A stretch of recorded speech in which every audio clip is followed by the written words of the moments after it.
Good morning, family. What up, y'all?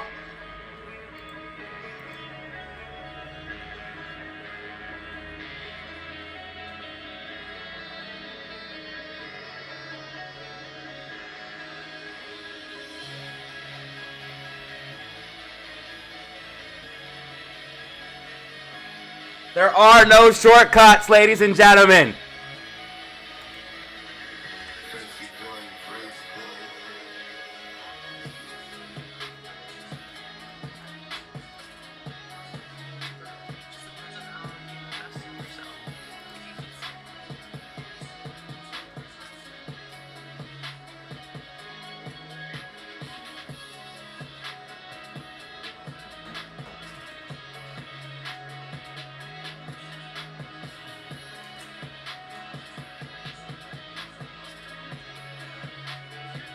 Ladies and gentlemen, SPY pushing up as predicted. SPY pushing up as predicted.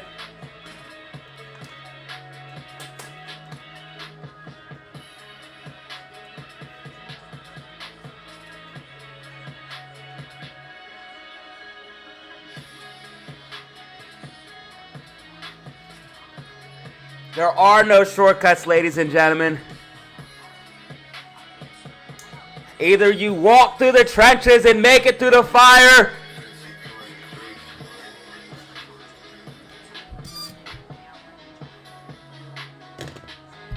or you try to take the easy way out. You take the easy way out. Never lasts.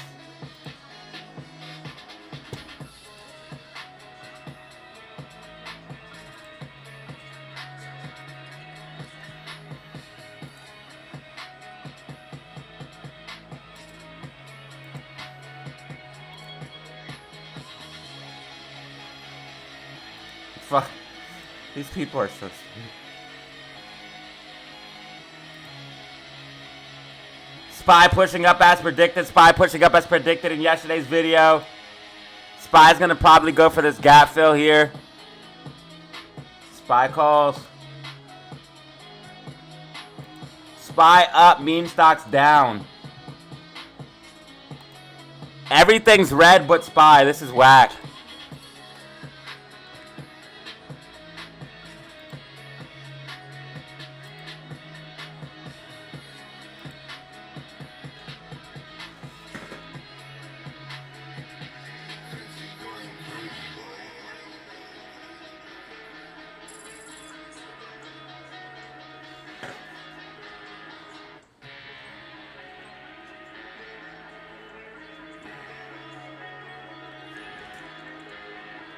What up, DH Oakway, Misty Blue, Zelly Zen, Pro Scav?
I love opening a fresh pack of cones. And it smells like fresh forest. You sent me a DM on Twitter? Okay, thanks, bro. I'm gonna check it out.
Make sure you guys hit that like button. Hit that like button. Run the numbers up for me. Let's go.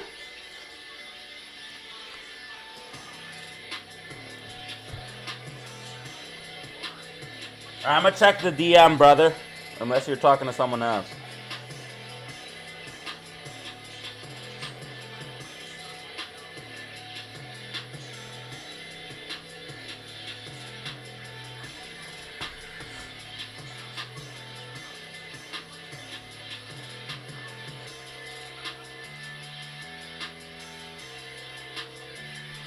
Thank you, bro. Also, guys, there was some type of Aron interview on The Town, I think it was called. So we're going to try to find it.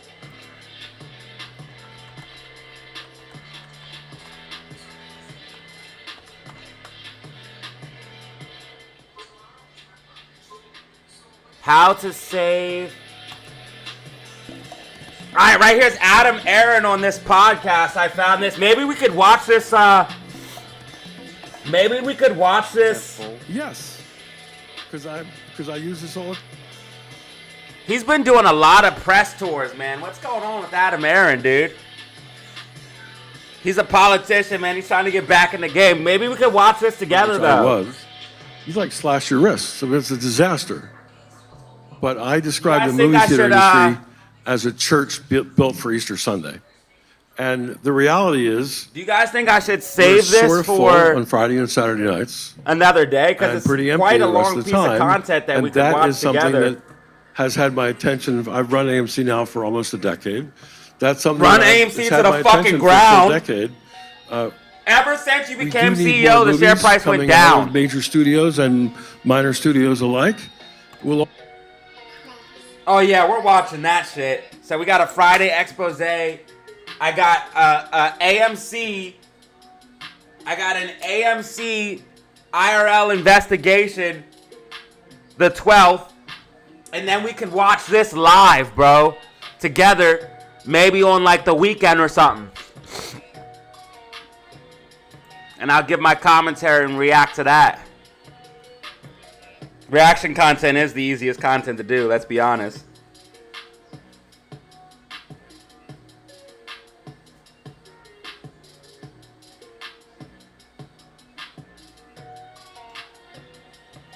I'm in Hermes, ain't no Macy's. I remember paying for it in my basement. Everything I ever prayed for, I gotten. Bro, we still are dealing with a bear flag, guys. That's the problem. We got this massive push up, but we rejected here and came down. And now, look, GME's coming back. Oh my God, dude, the manipulation is so annoying. GME should literally be at $25 fucking right now, dude. The manipulation on GME and AMC is like the most annoying thing. It literally should be at $25 right now. And I know people are gonna say, well, you don't know. Bro, I'm telling you, right now, GME should be at least $25 fucking bro, if it was not manipulated. If there was no manipulation involved, bro, I'm telling you, GME would be at least $25, bro. These stocks would just go up. AMC, if there was no manipulation, AMC and GME would literally just go up. They would literally just start rising and rising and rising and rising and rising and rising. This is fucking insane, dude. Fucking insane.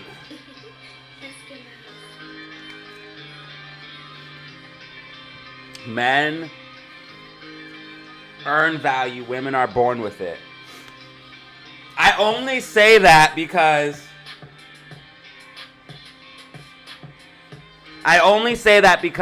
and I'm not trying to start anything, but I'm just saying, if a woman is born beautiful, or it doesn't even have to be beautiful, just average, right? A guy that makes a lot of money would find that woman valuable, right?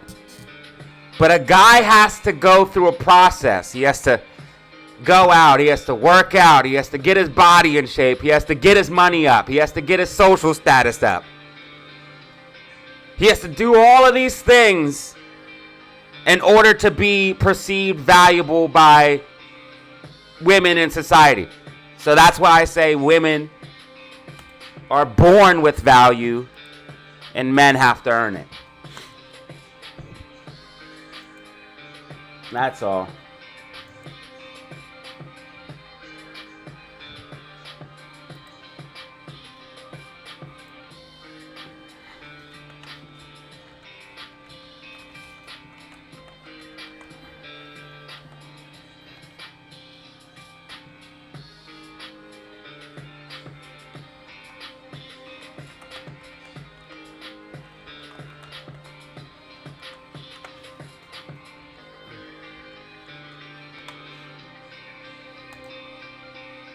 You can type a 1 in the chat if you agree, a 2 in the chat if you disagree. Spy's gonna be going up, baby. Spy calls.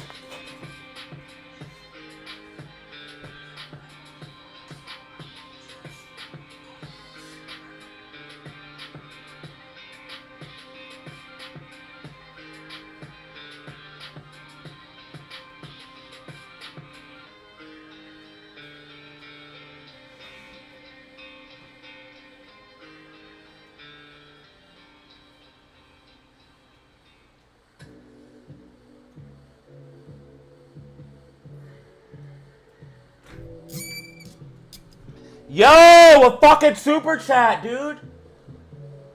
Bro, that's so kind of you. Yo, thank you, JJ Greens, for the $2.99, brother. That's so kind of you, bro.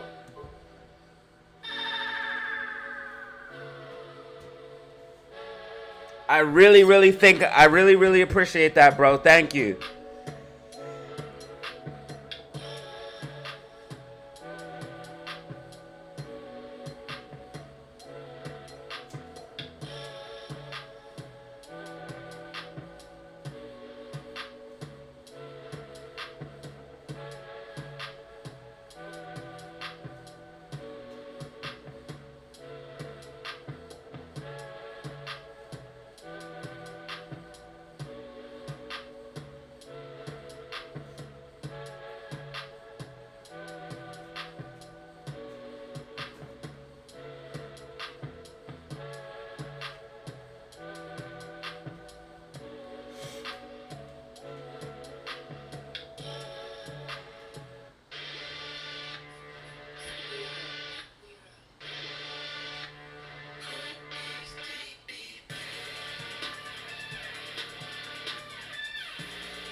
Type a 5 in the chat if my stream helps you get you through your work day.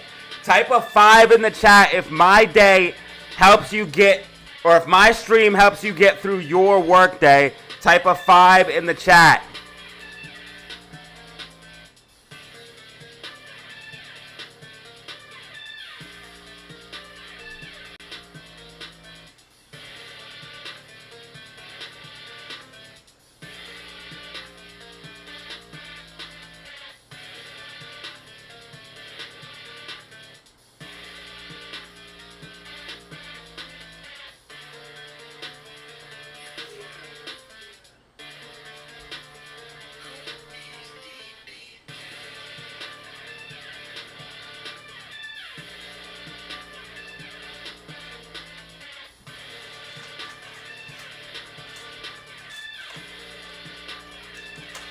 Hell yeah! Love to see it. That means I'm providing value. Thank you.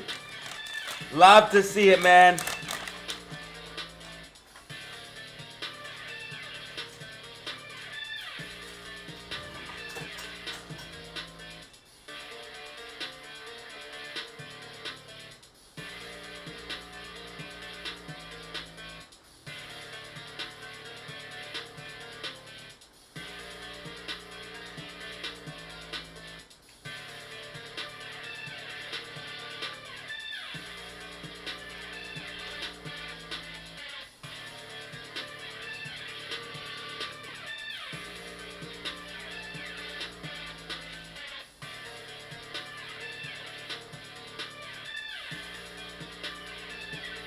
I think Spy's gonna get a little pop to drop.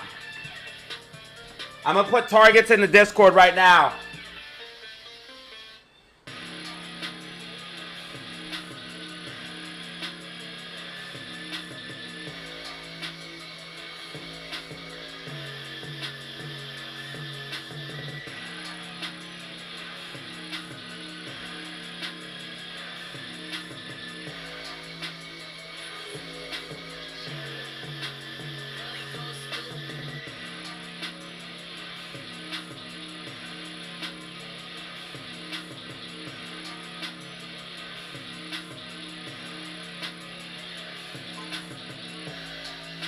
Alright, I put information in the day trade chat for you, buddy. I gave spy targets in the Discord if anyone's listening. Traveling salesman, listen to my car. I really appreciate that, bro. Thank you. Maybe I should put the music on a little bit better so you guys can hear the music better.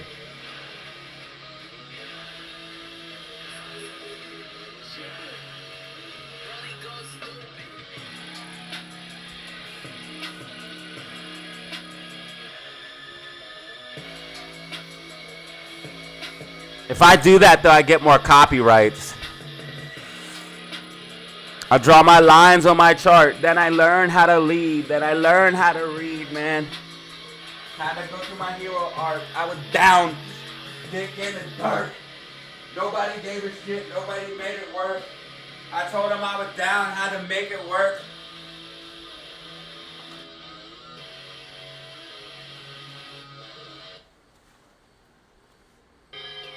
Notice how none of the women agreed that women are born with value, men have to earn it. Only guys agreed.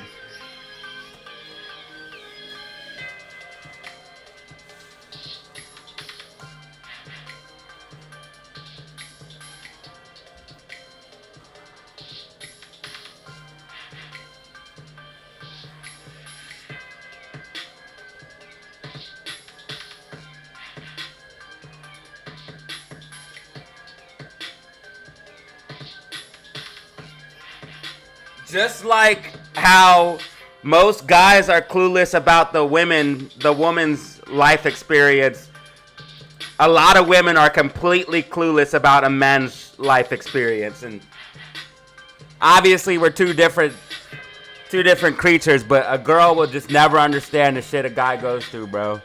But we ain't supposed to talk about that.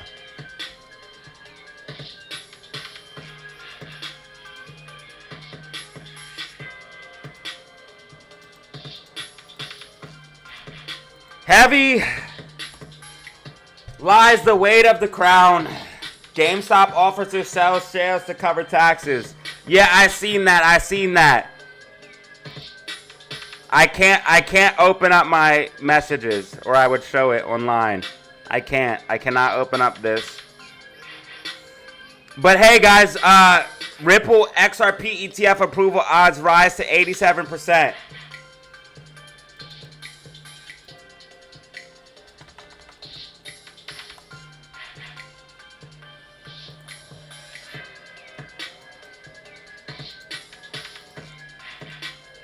I need views bad. Let's make a video about this.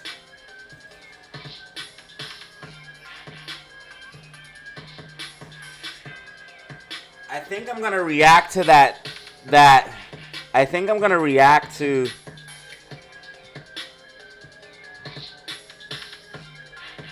I think I'm gonna react to the Aron interview, maybe even on Sunday or Saturday.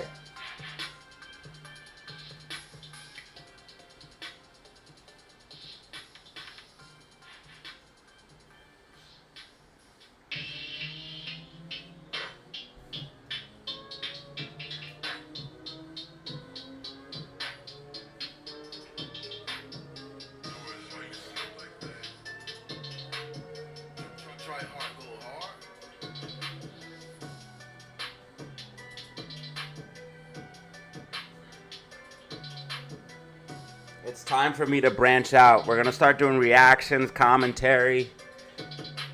We're going to lead the way in this fucking space. We're going to lead the way.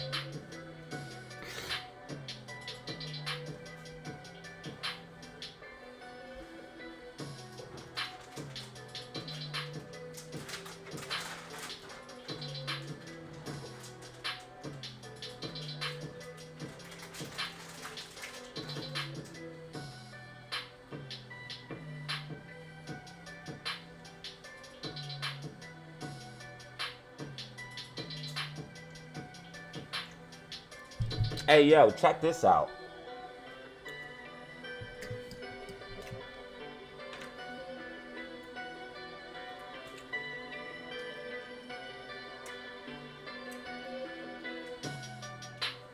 What up, Hobbs? What's good with you?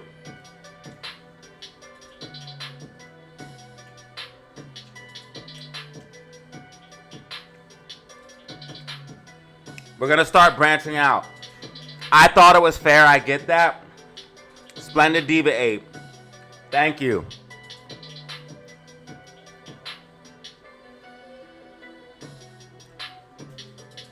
Real women will agree. That's all I'm saying.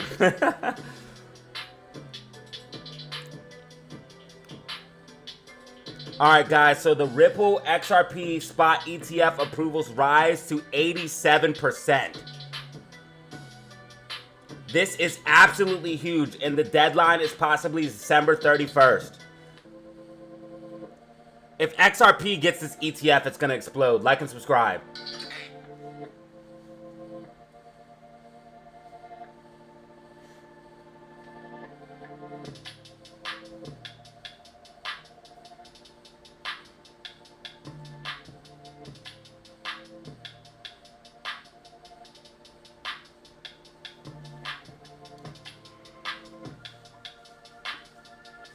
DZ, we're basically making money. Fair.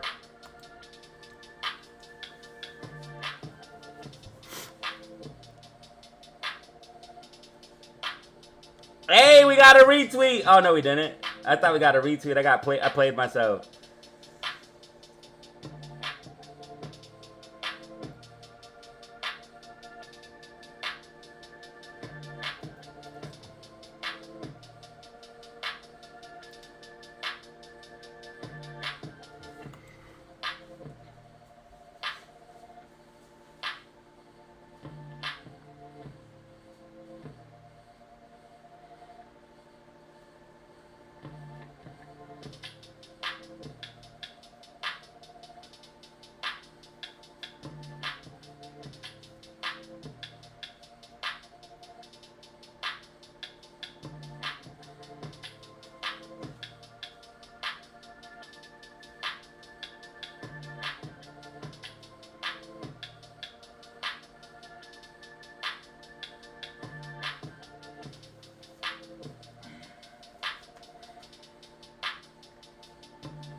And guys, remember, we got a scammer in the community getting exposed. That's coming soon. That's going to be coming this Friday. Tomorrow. I still got to make the video. Holy shit. That means I got to work extra hard.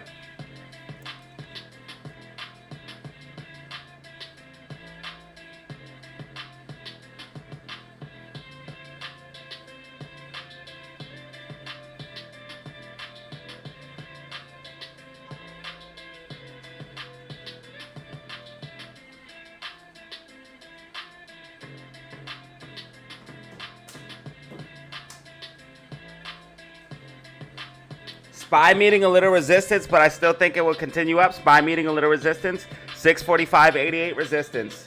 Once we break above that, we'll continue up. GameStop getting pushed down because of fucking Gamma Ramp. They're trying to take it away.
Man, I was literally swimming with manatees a week ago.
Yo! Thank you for another super chat. Bro, thank you, man. We're getting super chats today. This is awesome. I've been looking at that bullish stock. Oh, Weeble. Weeble might be okay. Weeble might be okay. As a long-term investment, though. Long-term only. I could see upside long-term, but that's it.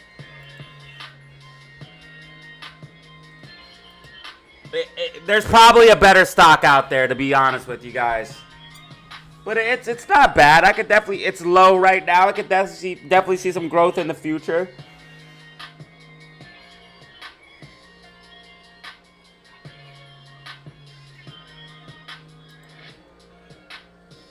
Yeah, SPY pushing up though. SPY pushing up towards my price targets. Yo, let's get hype in the chat for Nate, Danny Lamb, and Jay. J Greens, man. Multiple super chats, dude. We really appreciate it, and I'm very grateful. Thank you so much for real, guys. Shit's been slow, and I just appreciate every super chat, man. Thank you.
All right, guys. SPY pushing up as predicted. SPY pushing up as predicted. SPY overall uptrend right now. SPY overall uptrend. SPY calls printing.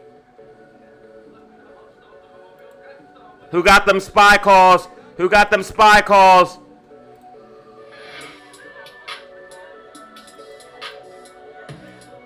SPY's gonna hit 647, 640, 647 or 648 and pull back. Bro, I'm so good at this shit. I'm so good at this shit, man.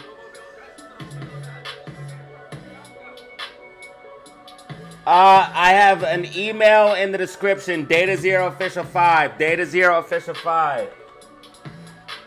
All beats.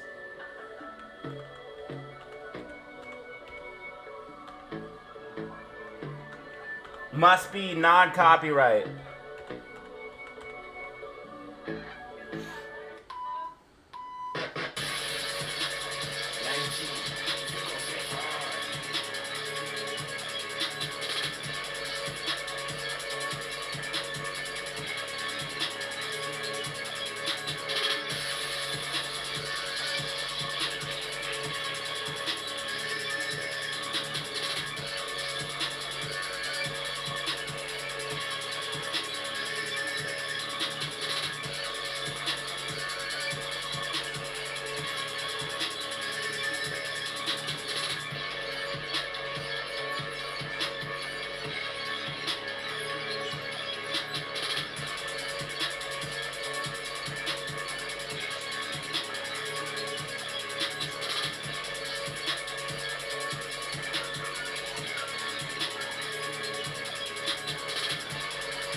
All right, guys, watch out. SPY rising wedge in play. SPY rising wedge in play.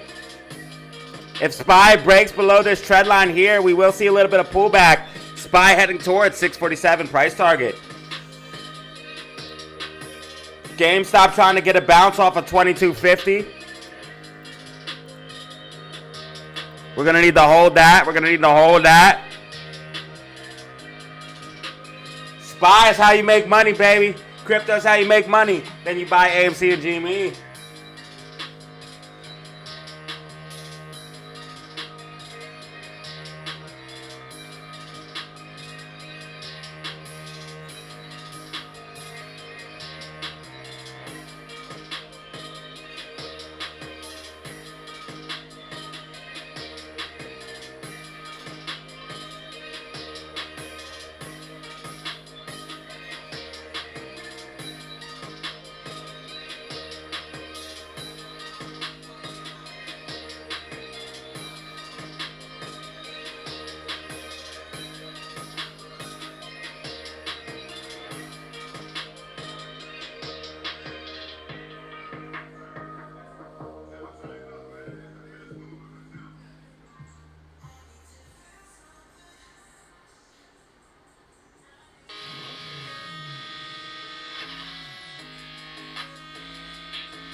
All right, we want to see SPY hold this support here.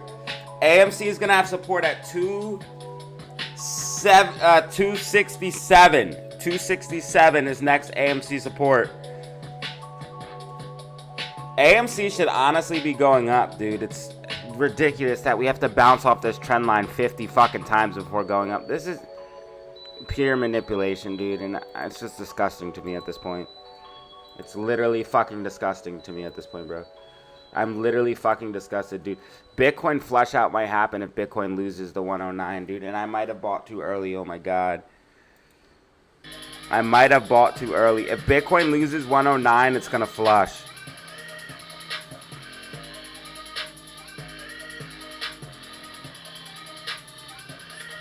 So I'm hoping Bitcoin doesn't flush. 77 likes, so 77 watching, only 35 likes. Yo, hit the like button, bro. Stop playing.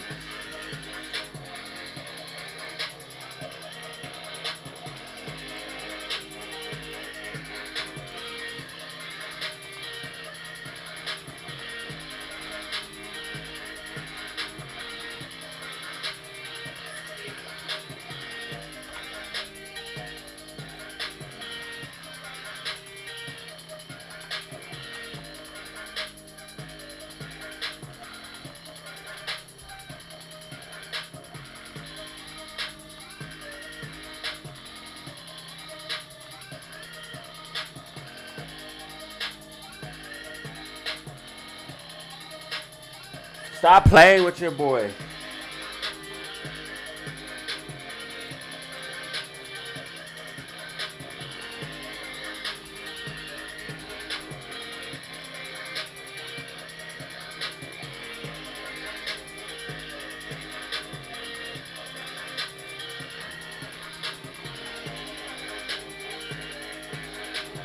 There's 5.1 million short shares GameStop. Only 1 million shares AMC. Only 1 million shares AMC. AMC cost of borrow slightly going up. Only 1 million shares AMC.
Yo, thank you for Zelly Zen, Goatee, Kenneth, the Army Bro, Oakways, Nate, Lennox, Lentic, 2392, bro. Thank you guys for watching and supporting my content, dude. I truly appreciate y'all.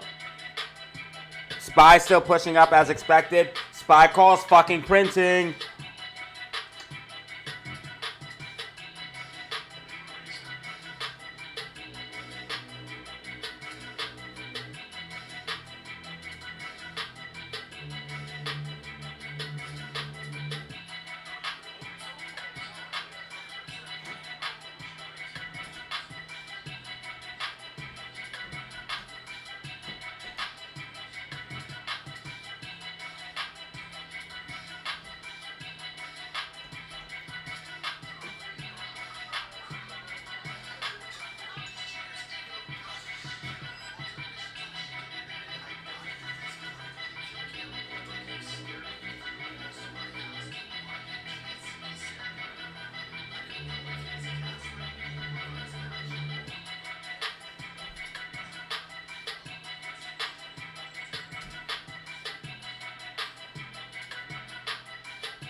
Classic on the track, boy.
Who got those calls? Who got those calls?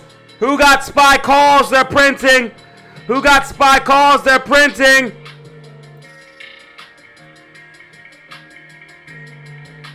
Overall uptrend, SPY.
SPY still steady climbing. SPY still steady climbing. SPY still steady climbing. I told you guys we're going to see upside today. I told you in yesterday's video, and we're seeing upside today. Make sure you guys like and subscribe for more accurate predictions for stocks and crypto.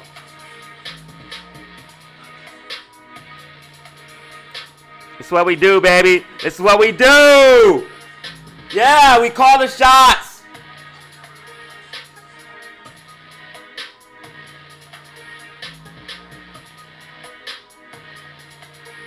SPY starting to lose momentum, though. SPY starting to lose momentum. Could see a little bit of pullback here. If you're up on calls, might want to start looking at profits, not financial advice. Print, print, print, print, print, print, print, print, print, print, printing. We got to print a plane ticket.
Yeah, SPY's gonna start pulling back. I call the exact top every time. I'm so fucking good, dude. I'm so fucking good.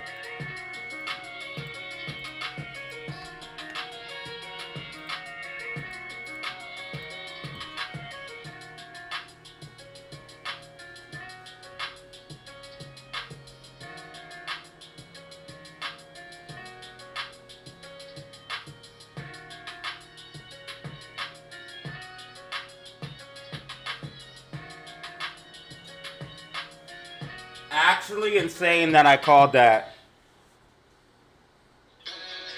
Actually insane that I called that, dude. Guys, like and subscribe for real. For the best. For the best to ever do it.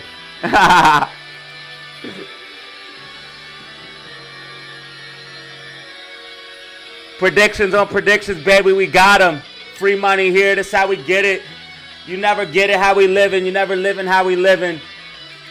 Every day we printing, running like a scrimmage, diamond crazy color like kaleidoscope image. Popeye's green like spinach. She looked at me and said, damn, you really do get it. I really be with it. Your money too small, it really be midget. AMC! AMC pushing up! AMC pushing up, believe it or not. The bottom is coming. The bottom is coming. AMC RSI oversold. When this happens, this is when Amy can move. When it's been beaten down, broken down for no reason, this is when Amy can move.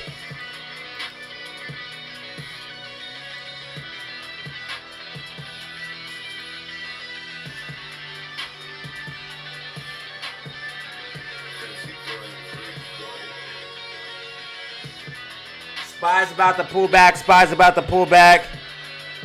645, 88 support.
That's strange.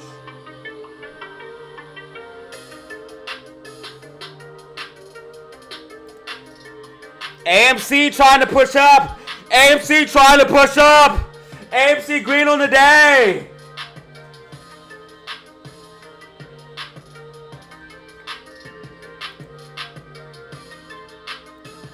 SPY rising wedge in play.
SPY tracking, SPY tracking. MACD about to go red, 5-minute time frame.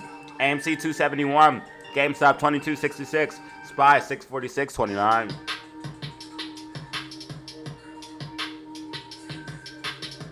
Need to see Bitcoin hold 109.5 or it will dump.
Alright guys, as you can see, SPY is starting to pull back here.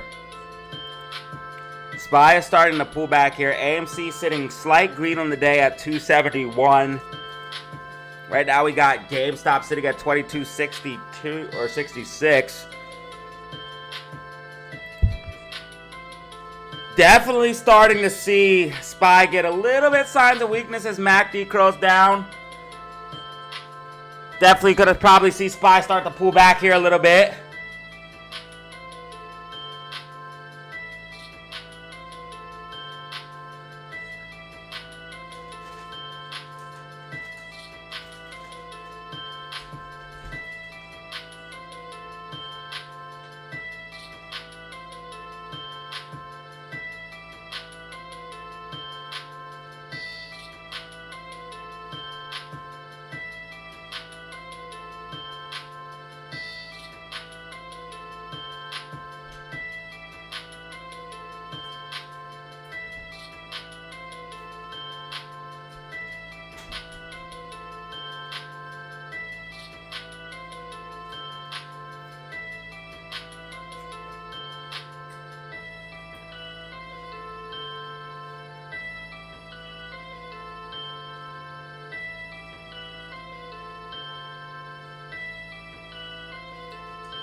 Yo, did what?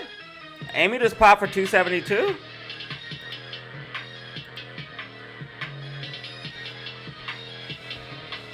Yo, what up, Willie? What's good with you, brother?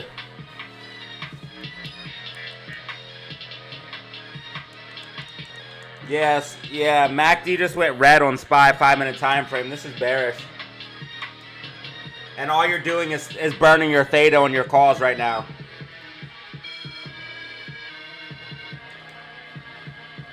All you're doing is burn theta on calls right now. Everybody type what you made on SPY calls. Type what you made on SPY calls.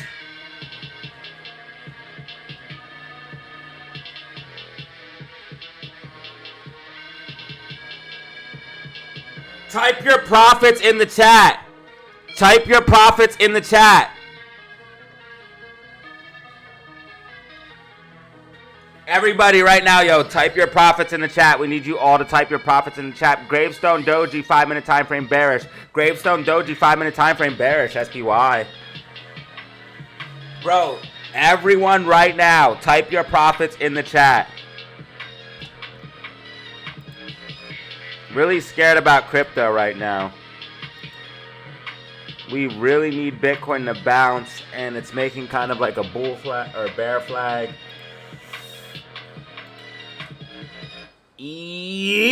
What are you doing, bud? It could just be a pullback retest, but I wanna. It's always a little nerve-wracking around these times.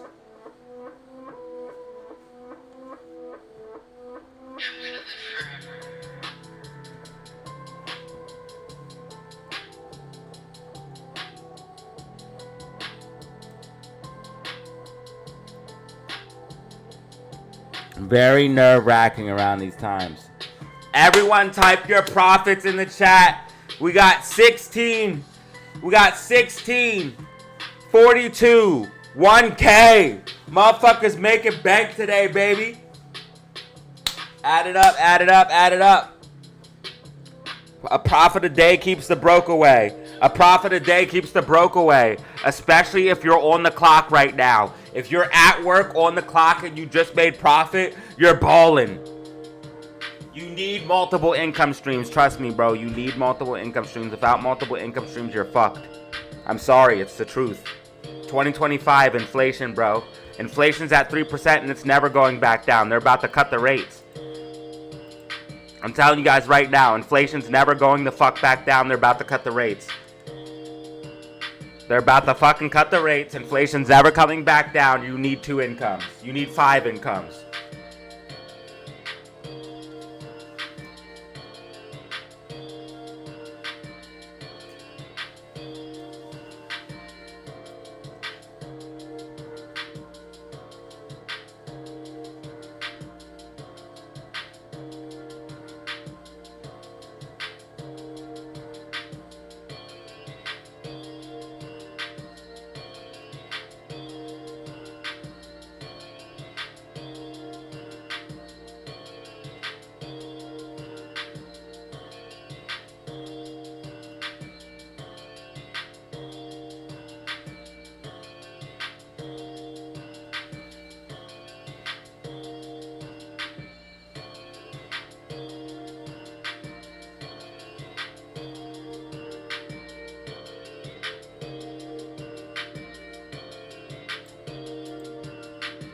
ISM services PMI rose in August, beating forecasts.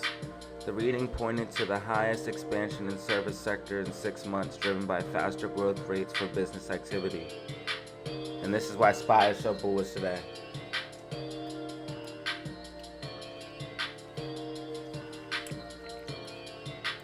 Unfortunately, no price targets for downside as of right now.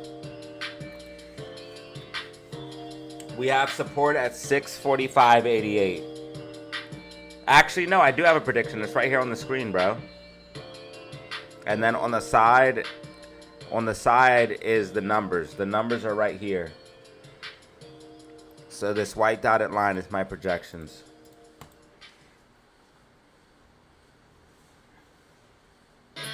Which are tracking right now perfectly. So God damn.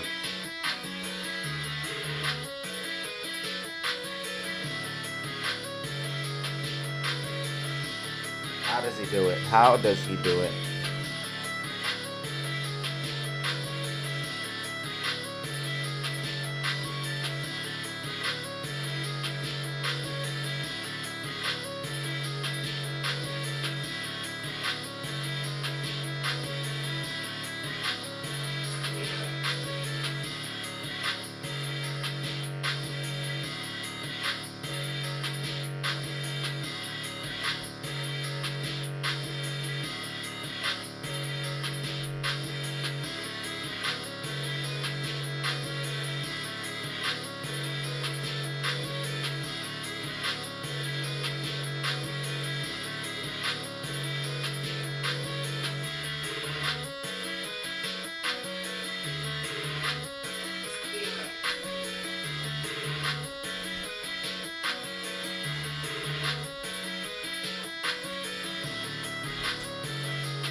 Spy pulling back as predicted. Spy pulling back as predicted.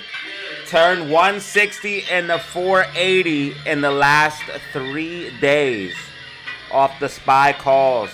Ladies and gentlemen, turn 160 into 480, ladies and gentlemen, using small flips, which were all documented on this channel in the chat.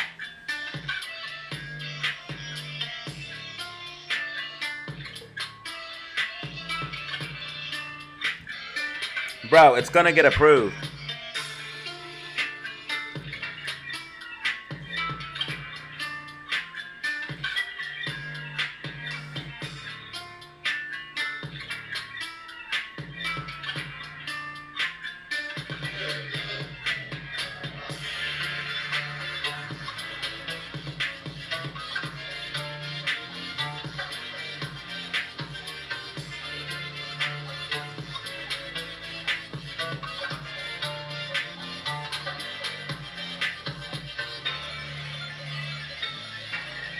Yeah.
Spy tracking perfectly with projections. Spy tracking perfectly with my projections.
Yo!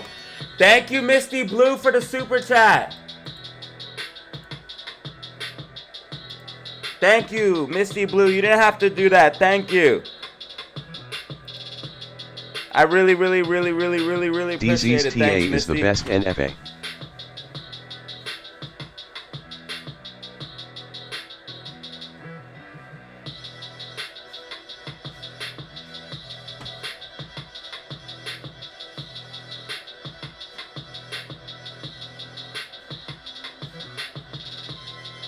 Let's get some hype in the chat for Misty Blue. Hype in the chat for Misty Blue.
Hype in the chat! Spy tracking, spy tracking, spy tracking. AMC 271.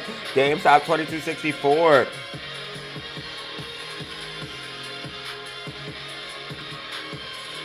Yo, fuck. Ethereum bounce, bro. You were doing so good yesterday. BTC losing, bro. We could see the flush out, man. I'm scared.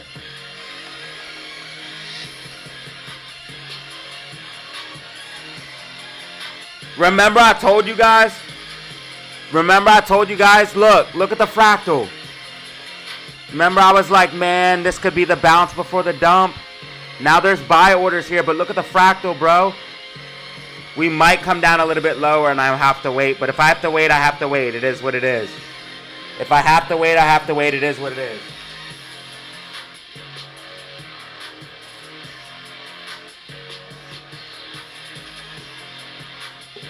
Because it doesn't mean the bull run's over. It just means a little bit of a pullback.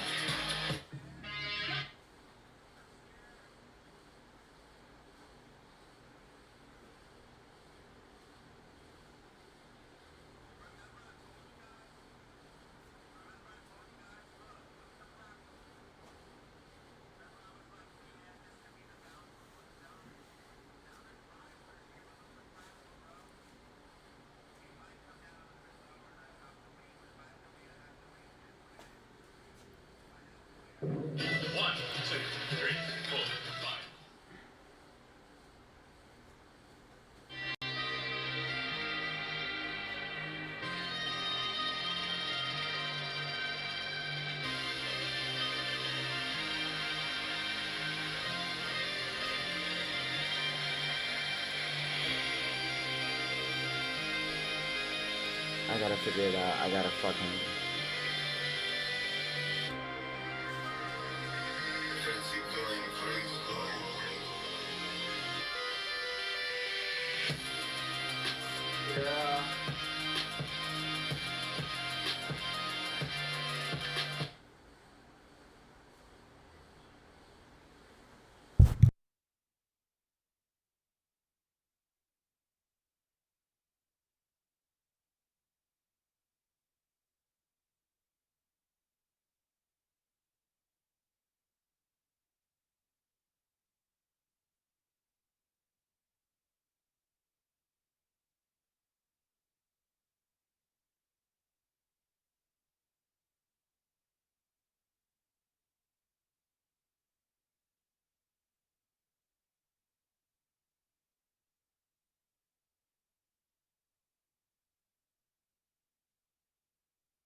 The fuck?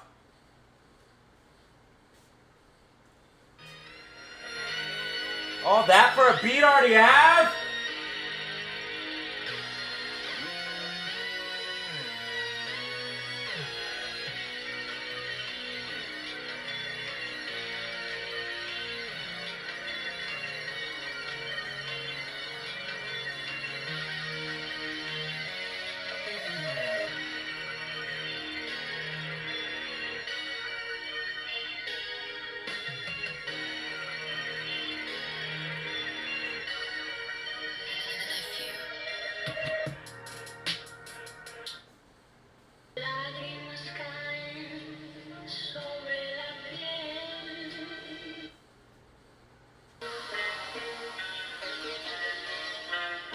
Guys, I'm about to record my reaction to this and post it, guys. I gotta do it.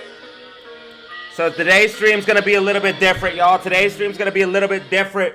We're gonna be taking about an hour's time to record this. I'll flip back and forth between the charts, but I'm recording this shit live and I'm posting it, y'all. I gotta do what I gotta do, man. I gotta get this bread and I gotta use my time wisely and I gotta get these views up. I gotta diversify. I gotta make the channel grow. We gotta do what we gotta do, man. We gotta make this channel grow.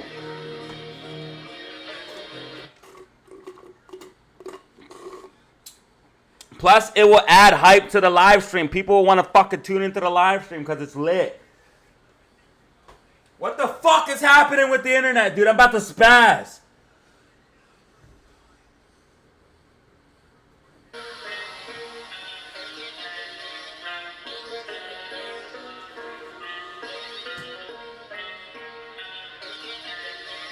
I'm sorry, Wawa's is way better than Dutch Boys.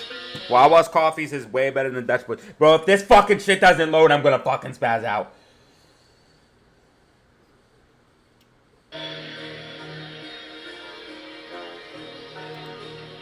I'll flip back and forth between the charts, but we're watching this Aron interview, cuz.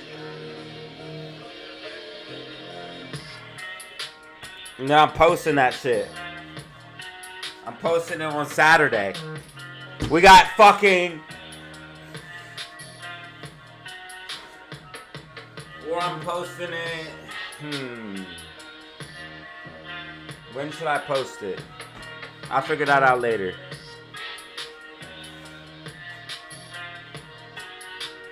I'll figure that out later.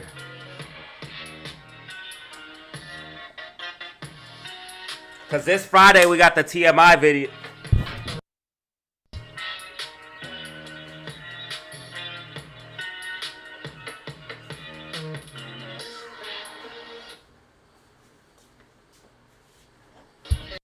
I already know what it is, man. We in the building, man. Yo, I don't know what's happening. The thing's skipping.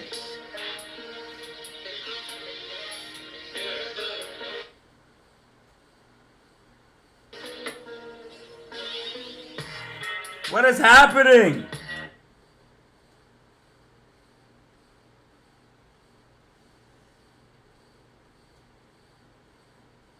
Hold on, guys.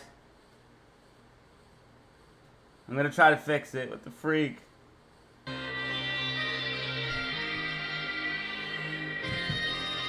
Hey, yo.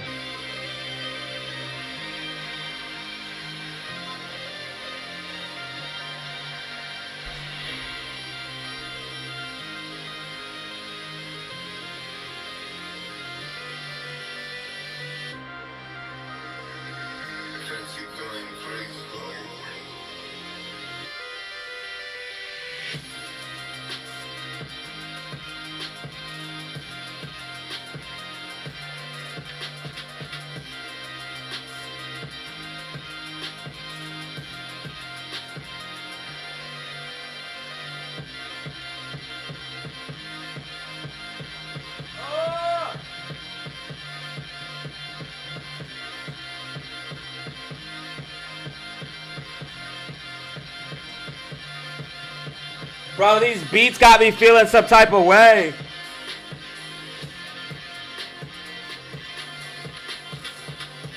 These beats got me feeling some type of way.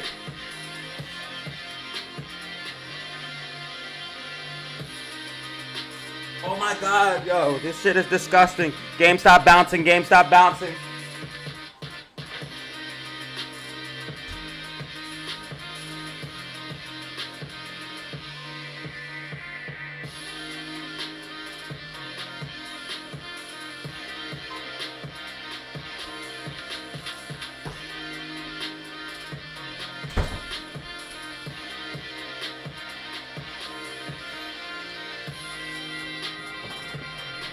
Recording reaction live. This stream's a little bit different, guys.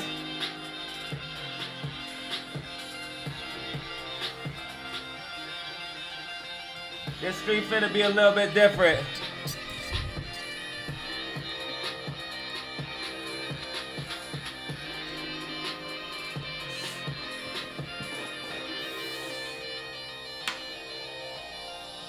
Yo, this beat is disgusting.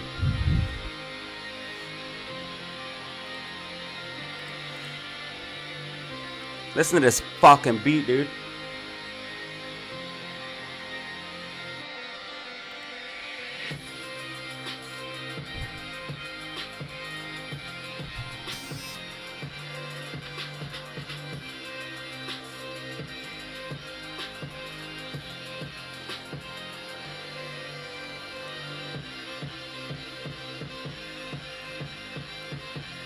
Yeah, like the club breakdown.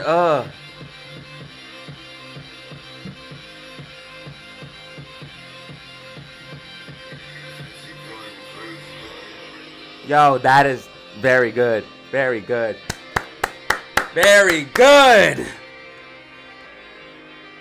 That shit is fire, bro. Alright, so Spy came down for support, found a little bit of a bounce, but guys, you would have just been burning theta here, man. You just been burning theta here. Spy came down, tracked perfectly, got a bounce off support up 645.88. I told you guys we had support at 645.88. So Spy getting a little bit of bounce right there off of that.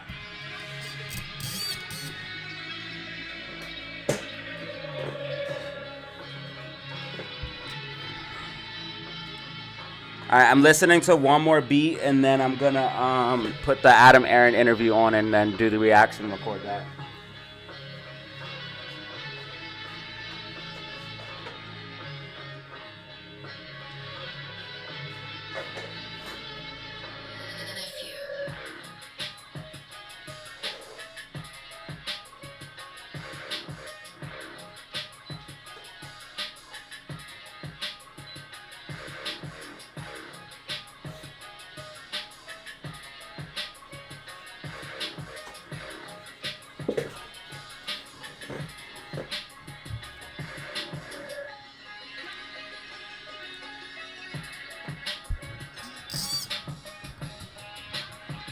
This one's good too, but I like the first one better. I downloaded them both.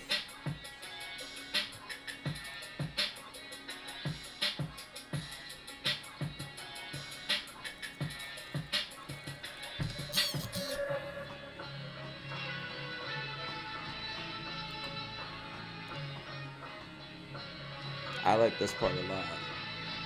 Here, I'll put it so you guys can.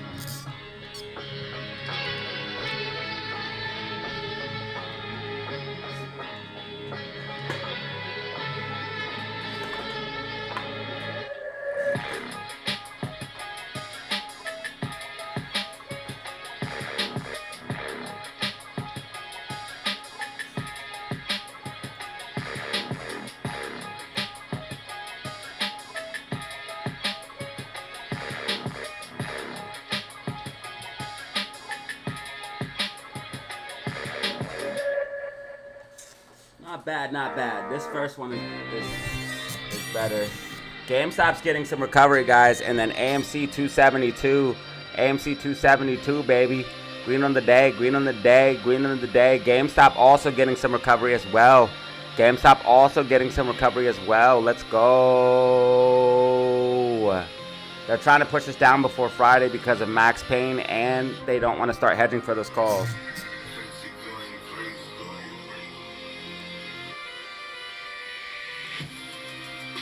Bust the flow. I don't know if I have enough ore for that right now.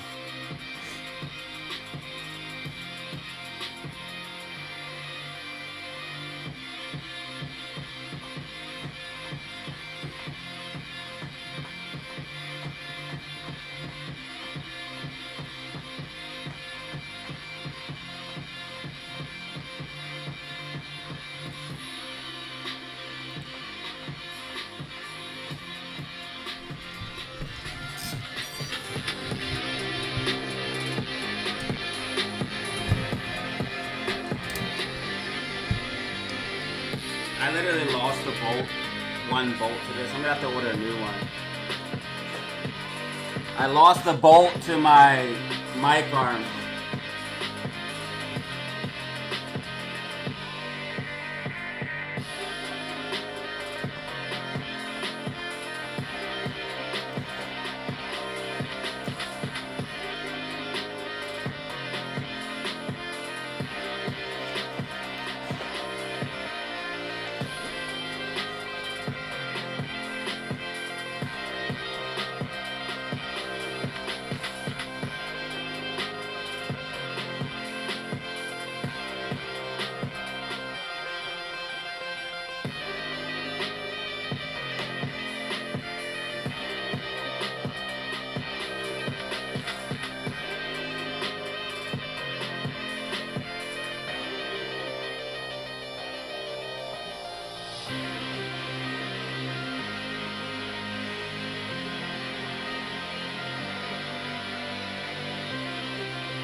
We haven't done any push-ups in a while, so we had to do the push-ups.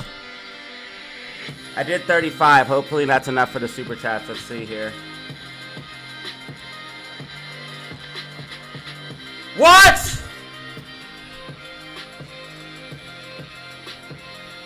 I missed a $5 super chat. Ape 801. Let's go.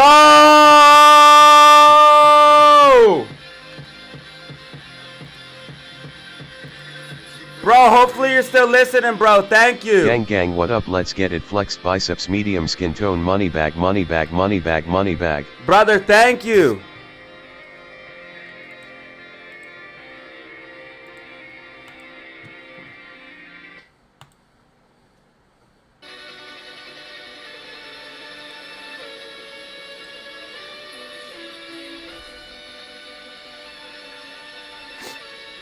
Thank you for the $5 super chat, Ape 801. Hopefully you're still listening, bro.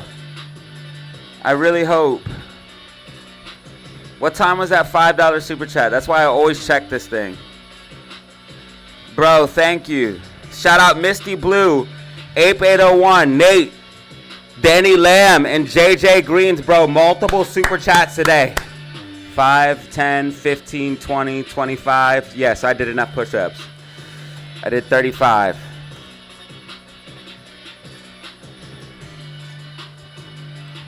Alright, Ape 801 still in the building. Cool. $5 super chat. That's, bro, that's key. Thank you, dude. My man.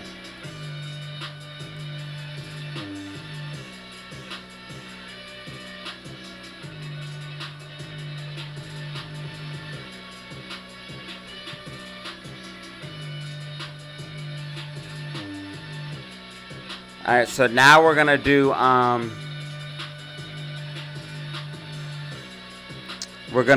the Adam Aron interview. I'm gonna be flipping back and forth between the prices, but we're mostly gonna focus on this Adam Aron interview, and I have to record this, guys. I'm sorry if you don't like it, but I gotta keep the channel progressing.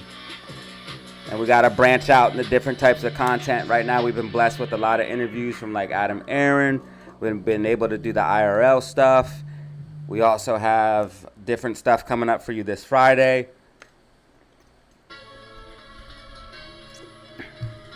So we got to keep the channel fresh. We got to keep things evolving. I will flip back and forth between price, giving you guys breakdowns and predictions as always. SPY is looking a little bit bearish here.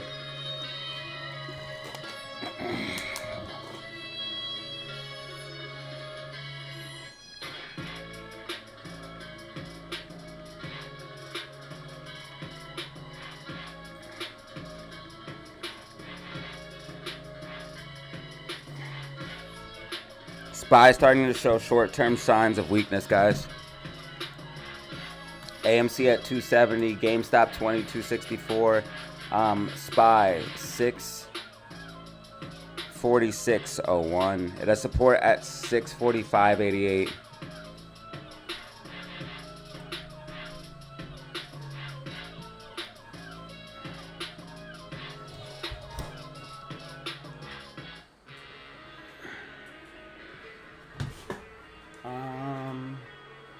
I'm not gonna use the headphones. I don't think it echoes crazy. Can you guys let me know how this sounds for you guys? Is it echoing? Let me know if it's echoing or anything like that. You said it, not me. Okay. We like to start with the news. So you chose not to play the K-pop Let me Demon know if Hunters it's echoing movie or this anything past like that. weekend. We all know These guys why. are You have a sitting so long-standing flagrant, bro. feud with He looks Netflix. like You a will not play their straight- movies. They do sorry. not adhere to a window that you find acceptable. Your other you two guys rival hear? chains decided to put aside that beef and play that movie for 2 days. Why did you not? Let me know if you guys can hear. And we haven't done it since. And we did announce we were going to play Narnia. And that is yet We're going to be watching this little Adam Aron interview. Now, there was something on here where he was talking about, I saw something on Twitter/X. So he does talk about maybe some future plans for AMC. Okay. All right, cool. Thank you, bro. I appreciate you, bro.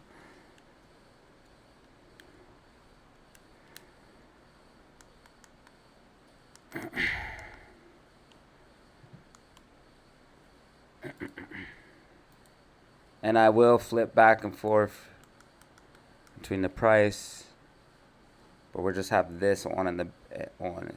All right, so let me go ahead and get this ready.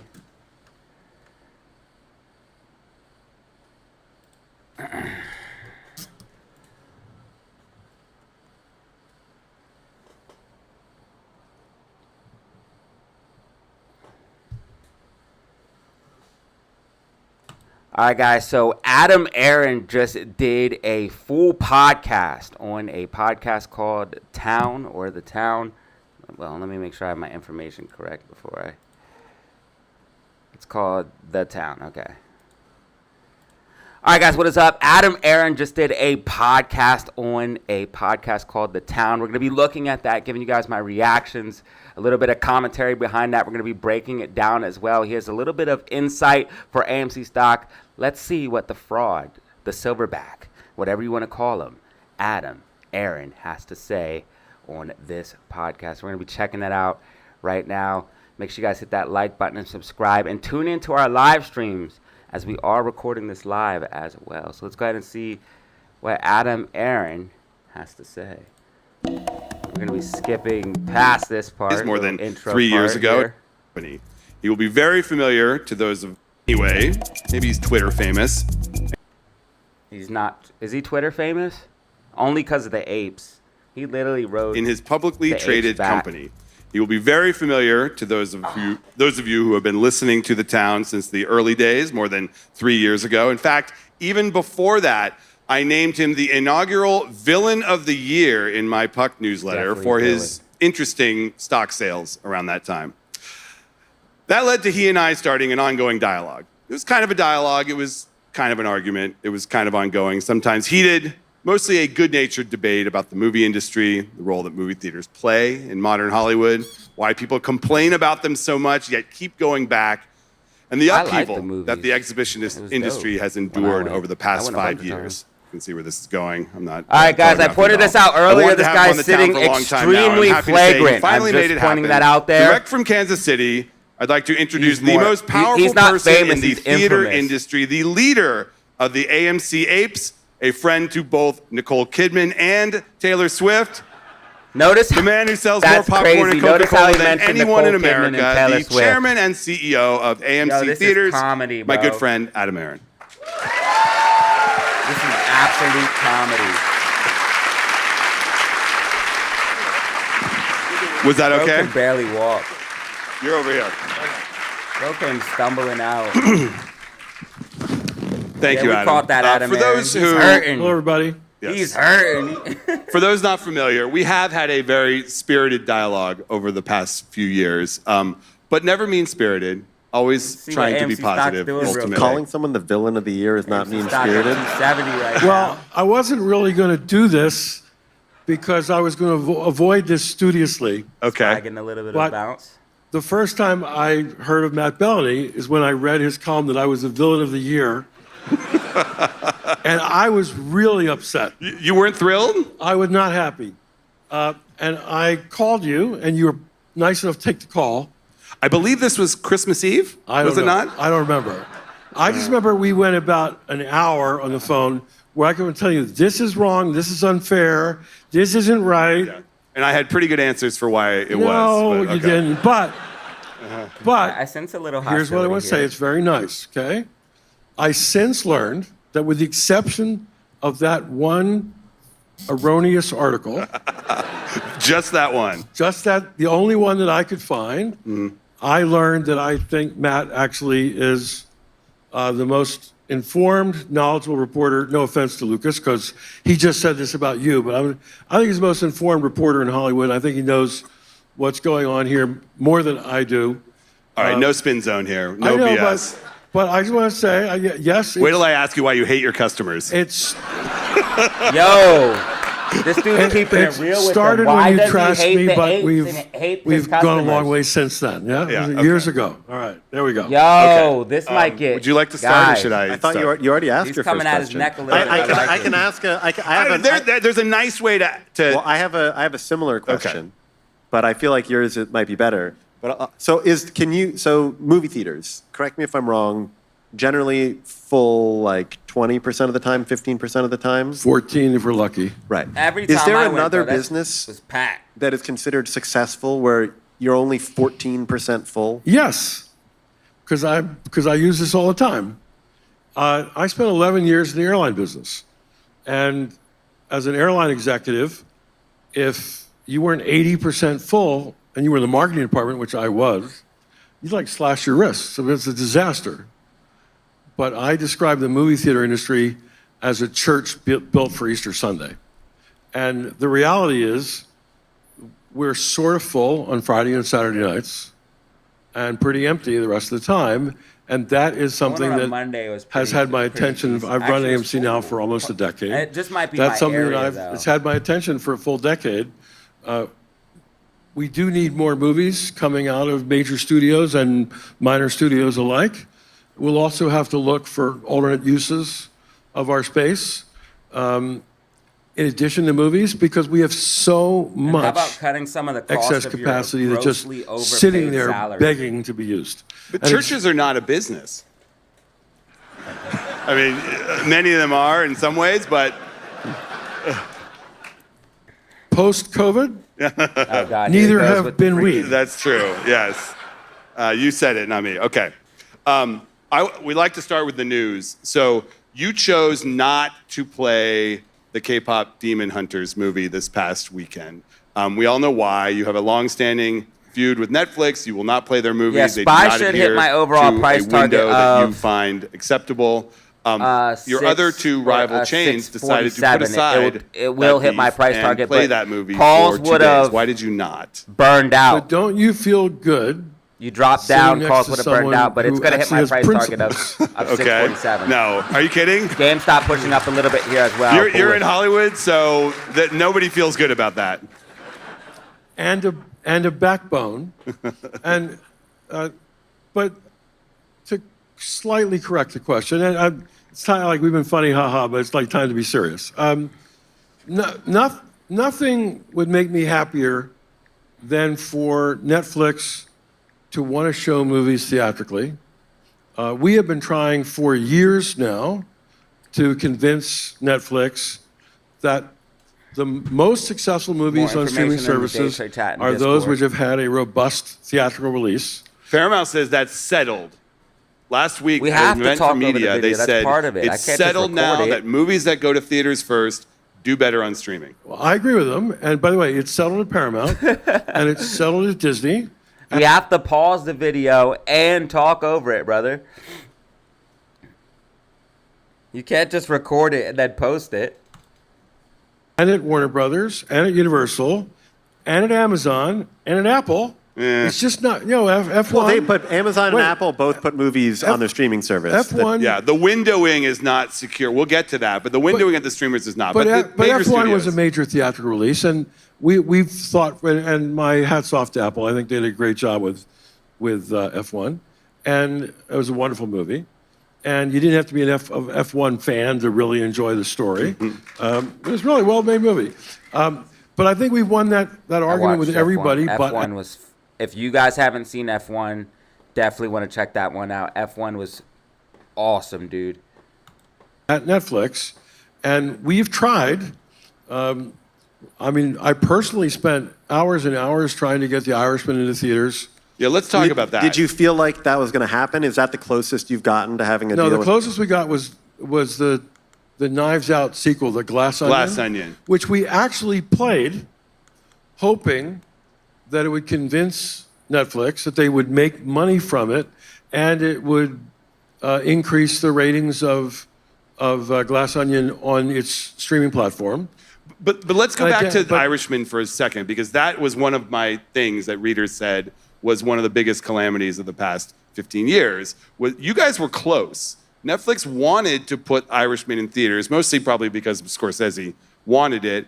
And at the time, I believe your reporting was that it was a 45-day window that Netflix was willing to do, and you said no. No. I thought the you said no, understanding... that's- Yes. Well, my understanding was that you and Scott Stuber had an agreement at 60, but Ted and Reed insisted on 45. And I don't believe in kissing and telling in public. So Yo, if Adam Aron denied that deal because of basically ego, that is a complete disaster. don't think it's appropriate for me to share what we agreed to and what we didn't agree to. And all I can say is this. We tried very hard to make it happen. I talked for hours and hours with Scott Stuber. He tried internally to make it happen. And at the end of the day, there was not corporate agreement between Netflix and AMC as what the window would be, what their film rent would be, et cetera, and it didn't happen. And it's a shame. And we did it with Glass Onion, and we haven't done it since. And we did announce we were going to play Narnia, and that is yet another carrot out to Netflix. We didn't do it so much for Netflix, we did it more for IMAX. We're very close to IMAX, and this was an important project for IMAX. And as a favor to the CEO of IMAX, I said, yes, we'll play Narnia. Other circuits have not yet said yes. That is true. And this still dangles out a carrot. I don't want to be a foe of Netflix. Netflix is a great company. I would love to play Netflix movies in our theaters, but hence going back to principles and this past weekend and K-pop, we need a respectable theatrical window, because if I do something for Netflix, a 2-week window or something, how do I say to Disney or Warner Brothers or Sony or Paramount, oh, yeah, but for you, it's 45 days. It's just not right. So, But is it different if it's just, I mean, this is a movie that came you out 2 gotta months make- ago, you're doing 2 days. It's not a like. stunt. Yeah. You play movies all the time that came out and have been on home video for a long time. You did E.T. re-release. You're doing Wizard of Oz. Yeah, he's tripping, bro. He's tripping. Adam Aron's tripping. These guys are actually asking real questions that could really, really, really, really help AMC a lot, because we are getting a big boost from the box office. But if we could get these other releases in the theaters, it could really help expand things and really revolutionize the movie theater business as a whole. Re-release. But that's different. Those are re-releases, and they're intended to be re-releases. They're not intended to be new movies. If this industry, like you said, that David Ellison said this is a settled question, and I believe he's right. He has an incentive to say that, by the way. He's competing for talent with Netflix and going aggressively after their talent. And I've always said that the talent is going to be what breaks Netflix. It's not going to be you. They don't need you. It's going to be filmmakers that say, we're going to take our project you want to Paramount because they're going to give us theaters. You're probably right. But having said that, David Ellison did actually say it's a settled question. And we believe that it's in studios' interest to take movies to theaters first, because if they do, when those movies, first of all, they're going to make a lot of money. Remember, this industry pre-COVID grows $43 billion globally, and the studio's share of that is substantial. We believe they'll make a lot of money from their theatrical run, and when they then take the movies to streaming services, they're going to be watched that much more. It's not going to be some endless scroll of title after title after title that you don't know what the movie is. I mean, the most successful movie, I think, on Paramount Plus was Top Gun Maverick. Why? Because of its $1.5 billion theatrical run. That's why. Having said that, if the industry trains consumers that movies aren't going to have a theatrical run, they just wait a week or two, and movies are at the home, free, I might add. Well, free with quotes. Well, incrementally free, Sure. right? I mean, you pay your monthly fee, but watching the next movie doesn't cost anything. If we train consumers to stay home, they will do what we train them to do. They will stay home. That's not good for studio incomes who depend on their split of ticket revenue. So I think Ellison is right, and it's in my interest to say that too, right? Sure, of course. But I happen to believe it, which makes it even more convenient. But do you feel like you may have already lost that battle? Like, are you going to get people who now just wait for movies to be available at home to come more just because the window goes? Do you guys wait for movies to come out at home? Because I'd rather if it's I'd rather go to the movies and have that experience. But would you guys rather watch movies at home or wait for them to come out at home? Let me know in the comments. 2 weeks to 4 weeks or 6 weeks? Depends on your perspective. We've sort of won the war, or we've sort of lost the war. Maybe, but if you're waiting like we've 6 weeks, lost the man, war I'm in going the to watch sense that movies, bro. For 11 years in a row, pre-COVID, the box office was this is the domestic box office, the basic unit of measurement of this industry. Canada and Mexico, Canada and the U.S., all theaters, all movies. The box office was over $10 billion 11 years in a row. It was over $11 billion 5 years in a row, the last 5. And it's where we're in year 5 of walking through the wilderness, and the box office will be over $9 billion this year, but it's not going to be 10. It's not going to be 11. So, and a lot of that is due to price increases and PLFs, premium screens. Yeah, yes. the number of tickets sold is down.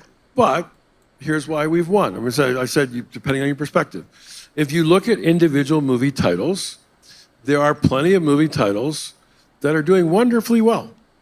And I think we have proven over and over and over and over that when Hollywood makes a movie that has real appeal, consumers pour out in droves. We're now putting out press releases kind of routinely on Monday mornings after huge weekends. And I'm signing off on press releases that say there were 5 million people in our theaters this weekend. There were 7 million people in our theaters. And when I say our theaters, I don't mean the whole industry. I mean just AMC. When I went to the theaters, people are showing up. There was a lot of people Go back to, we didn't make we only showed movies for 103 years. And 2 years ago, we did our famous Taylor Swift movie. A lot of that grossed $260 million plus. I mean, our theaters were packed. Okay, but that's not all the time. And it's not, the way you have increased your margins and made more money is from ticket increases and from in-theater advertising. So I want to talk about that. But that's actually incorrect. The way we've actually survived COVID and the way that we've made our monies, such as it is. And besides becoming a meme stock. Besides that. and I almost don't understand. I understand why the phenomenon occurred. Becoming a meme stock and diluting on us. God, pisses me off to no end, dude. And why the phenomenon has remained, but it has. Pre-COVID, we sold $5 a head of food and drink to the And do you know how he doesn't contribute any of the success of AMC to us? He actually thinks that he did something. This should piss all of us off because the apes saved. Make no mistake about it. Okay? The apes saved AMC. Because without the apes buying and for them to be there to dilute on, and also the fact that we go out to the movies in droves and support, the apes saved AMC, make no doubt about it. He didn't save AMC, nothing he did. He doesn't even do smart business strategies. He's a horrible business strategist. Average, the people who came into our As theaters. these guys are Not pointing out. Everybody stops at a concession stand.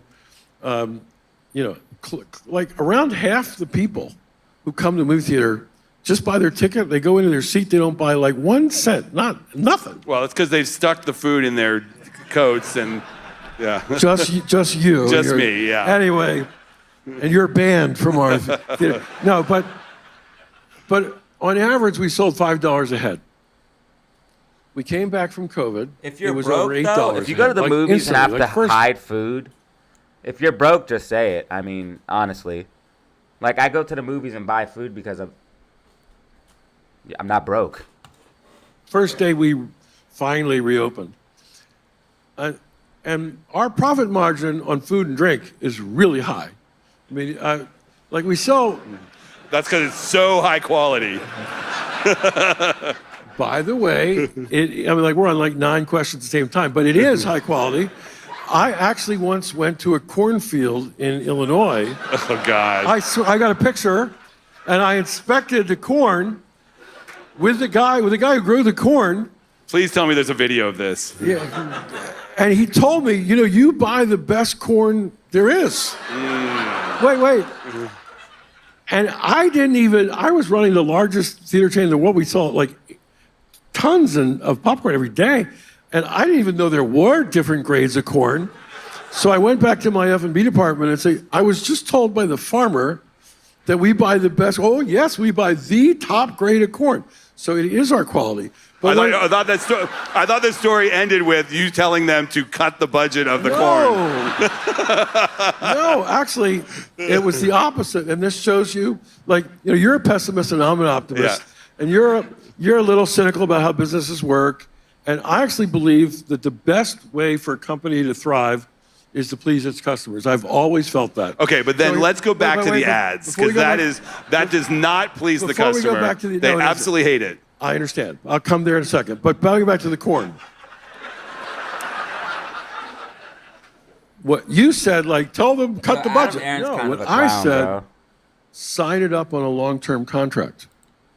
Because I don't want a little bit recovery here. I want to always buy the best corn, and I don't want to run short, and I don't want them raising the price on us in future years. So actually, that is what I said when I came back from the cornfields. Okay. But it is quality. And I don't even know how we got there. But do you think that the experience at an AMC theater is measurably better than the experience at a Regal or any other theater? I absolutely do. But you used to tell me that, and you would say, because our commercials before, our pre-show is shorter than theirs. I never said that. You did say that. I never said that. You said we had an opportunity to put an ad between the final trailer and the movie, and we chose not to do that. That is true. And now you do that. That is true. So let's get to the ads. I'm harping on this because I want to go back to his question before we go to your question. I actually do believe that an AMC customer has a better experience than at competitors' theaters. Thank you. Yeah, we got some A-list members there, some Stubbs A-list. There we go. Hottest club in America, according to the Wall Street Journal. And the LA Times. But I also believe not just that the experience is better in AMC theater, but also that AMC customers are more brand loyal to us because of all the things we do. How do we make it better? We've got more IMAX auditoriums than anybody else in North America. That is true. AMC has 50% of all the IMAX auditoriums in North America. We have, in the last, actually in the 9 years I run the company, when I got to AMC, we had go to an AMC, that's legit, bro. 5 Dolby Cinemas. I saw one movie in Dolby Cinema, said, this is amazing. We need more of these. I called the CEO of Dolby, who I was just meeting for the first time, and said, let's dramatically expand your business. We now have 169 Dolby Theaters. We just put out a press, Dolby Cinema Theaters. We just put out a press release a couple of months ago. We're going to grow that number by another 40. And the PLFs are just one example of things that we've done to make the experience better and a whole lot more. In marketing, we invented A-List. And A-List is very popular. Well, wait a second. Movie Pass invented A-List. And you said, holy shit, we're getting our ass kicked by this Movie Pass thing. We need our own version of that. Actually, that really isn't true. But no, I'm not trying. Please tell us. But I'm going to share with you, this audience. This is not widely known. So I came from the ski resort industry, among other places. I ran some of the best ski resorts in Colorado, including Vail, and we converted the whole day ticket market in Colorado to season passes. And since then, actually, they've converted the whole universe to season passes. And so on my long legal pad with all these ideas I had when I joined AMC in 2016, I said, what about a subscription program? And about 6 months before MoviePass launched, we said, all right, we're finally going to do it. And we went around to every studio pitching the subscription program. And one studio said, they basically all said yes, okay, except for one. And why was it Disney? And, and the one. And how quickly did they escort you out? No. And the one said, we're all for the idea, but we can't do it before January 1 because we have a contractual deal with a certain streamer that prohibits us from doing this. So we're supportive, but you got to wait till January. And in July or August, MoviePass launched. So actually, before then, we were going to go. It was your idea, yes. I will say, having said that, MoviePass did come along, and it was a nightmare for us because we believed in the concept, and we were planning to launch, but we were planning to launch at a $20 price point, and they came out at a $10 price point, and we were convinced that at a $20 price point, you could make this thing work. This is in 2018. This is a long price point ago. At $20 price point, you could make it work, and at $10, it would be an economic disaster. And it turned out to be an economic disaster. And the two principals of MoviePass have both been charged federally with securities fraud. That is true. Right? Yes. Serious? No, that's not although a joke. MoviePass still exists, I want to say they reinvented and they're back. Totally different. Yes, different version. model. But anyway, so yes, it's a good thing that we did, and we always loved the idea, and we didn't do it because MoviePass forced us. We did it as soon as we could. Having said that, I think you want to come back to advertising, right? You've avoided it for 10 minutes. Please. This is the number one thing. Time's up already. No. This is the number one thing. It was so nice to be with all of you people tonight. People absolutely hate it. And when you went from 20 to 30 minutes on the pre-show, studios finally pushed back and said, what are you doing? And then you walked it back a little. Explain what you did and why you continue to subject people to this. Okay, so you're 30 about minutes late and 80% avoid right. all the ads. No, that's pretty good. You can come to the movies and it literally tells you how long the previews are. You can come and watch. You don't have to watch the previews. You can come to the movie like exactly the time where the movie starts. Actually.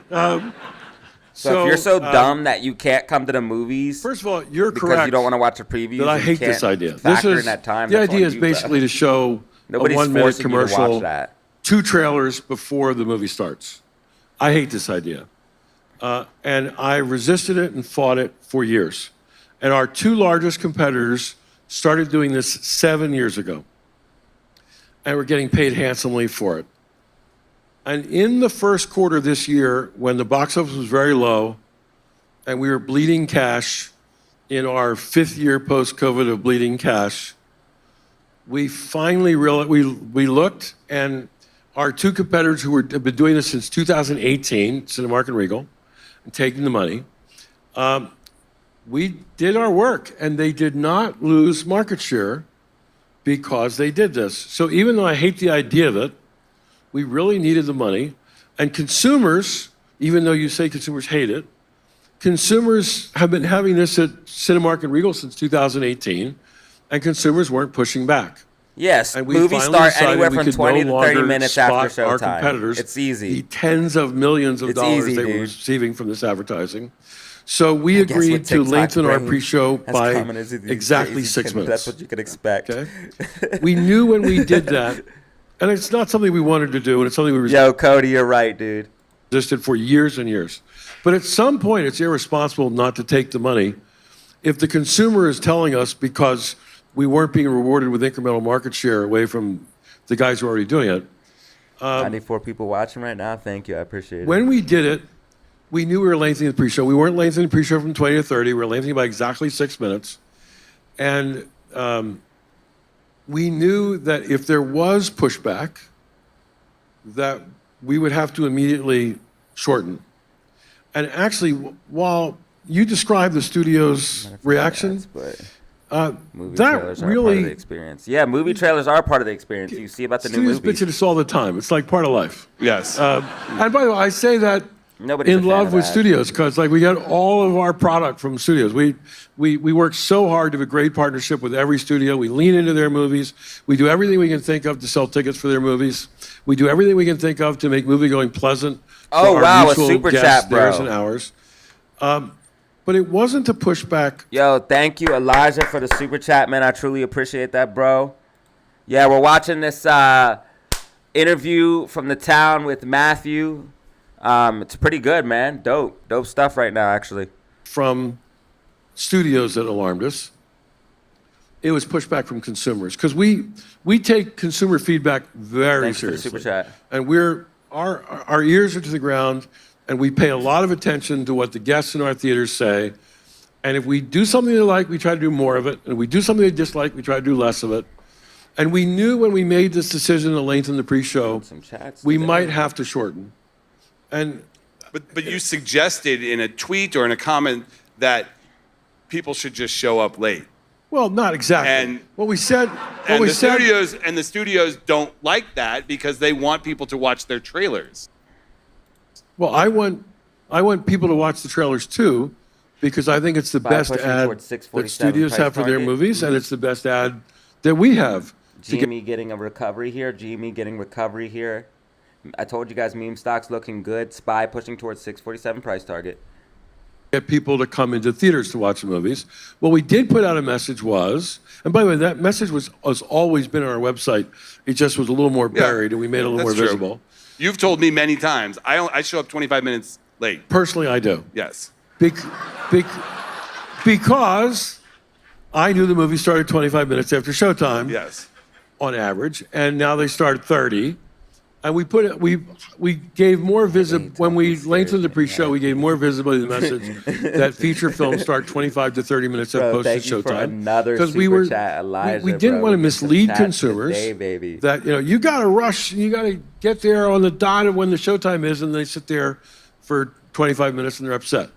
But when we did this to lengthen the pre-show 6 minutes, we knew we might have to if it sort of didn't work, we'd have to shorten the pre-show by 5 or 6 minutes, and that's what we're doing right now.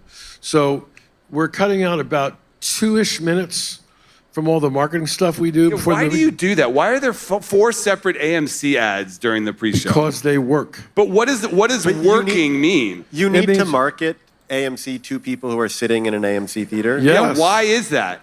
Like Because Nicole guess- Kidman, great. Just have that. That is true. Because one of those minutes, 35 seconds of those minutes, is talking about how good A-List is. And A-List has gone from 500,000 members 3 or 4 years ago to 1 million members today. And that's a really important program for us. And that's a very important communication for us to make. And we put it far enough away from the way we put it, most of it way up front. Not Nicole. She's right before the movie starts. Of course. She deserves Is it. a new one coming, by the way? Someday. Yeah, you teased a new one, We and it teased wasn't a new one. It was a recut old one. That's right. Better not pay her so much money for another ad, bro. Do not. Do you guys want another Nicole Kidman ad? Do you want Let me know in the chat. Do you guys want him to pay a whole bunch of money to Nicole Kidman for another ad? Let me know in the comments below, please.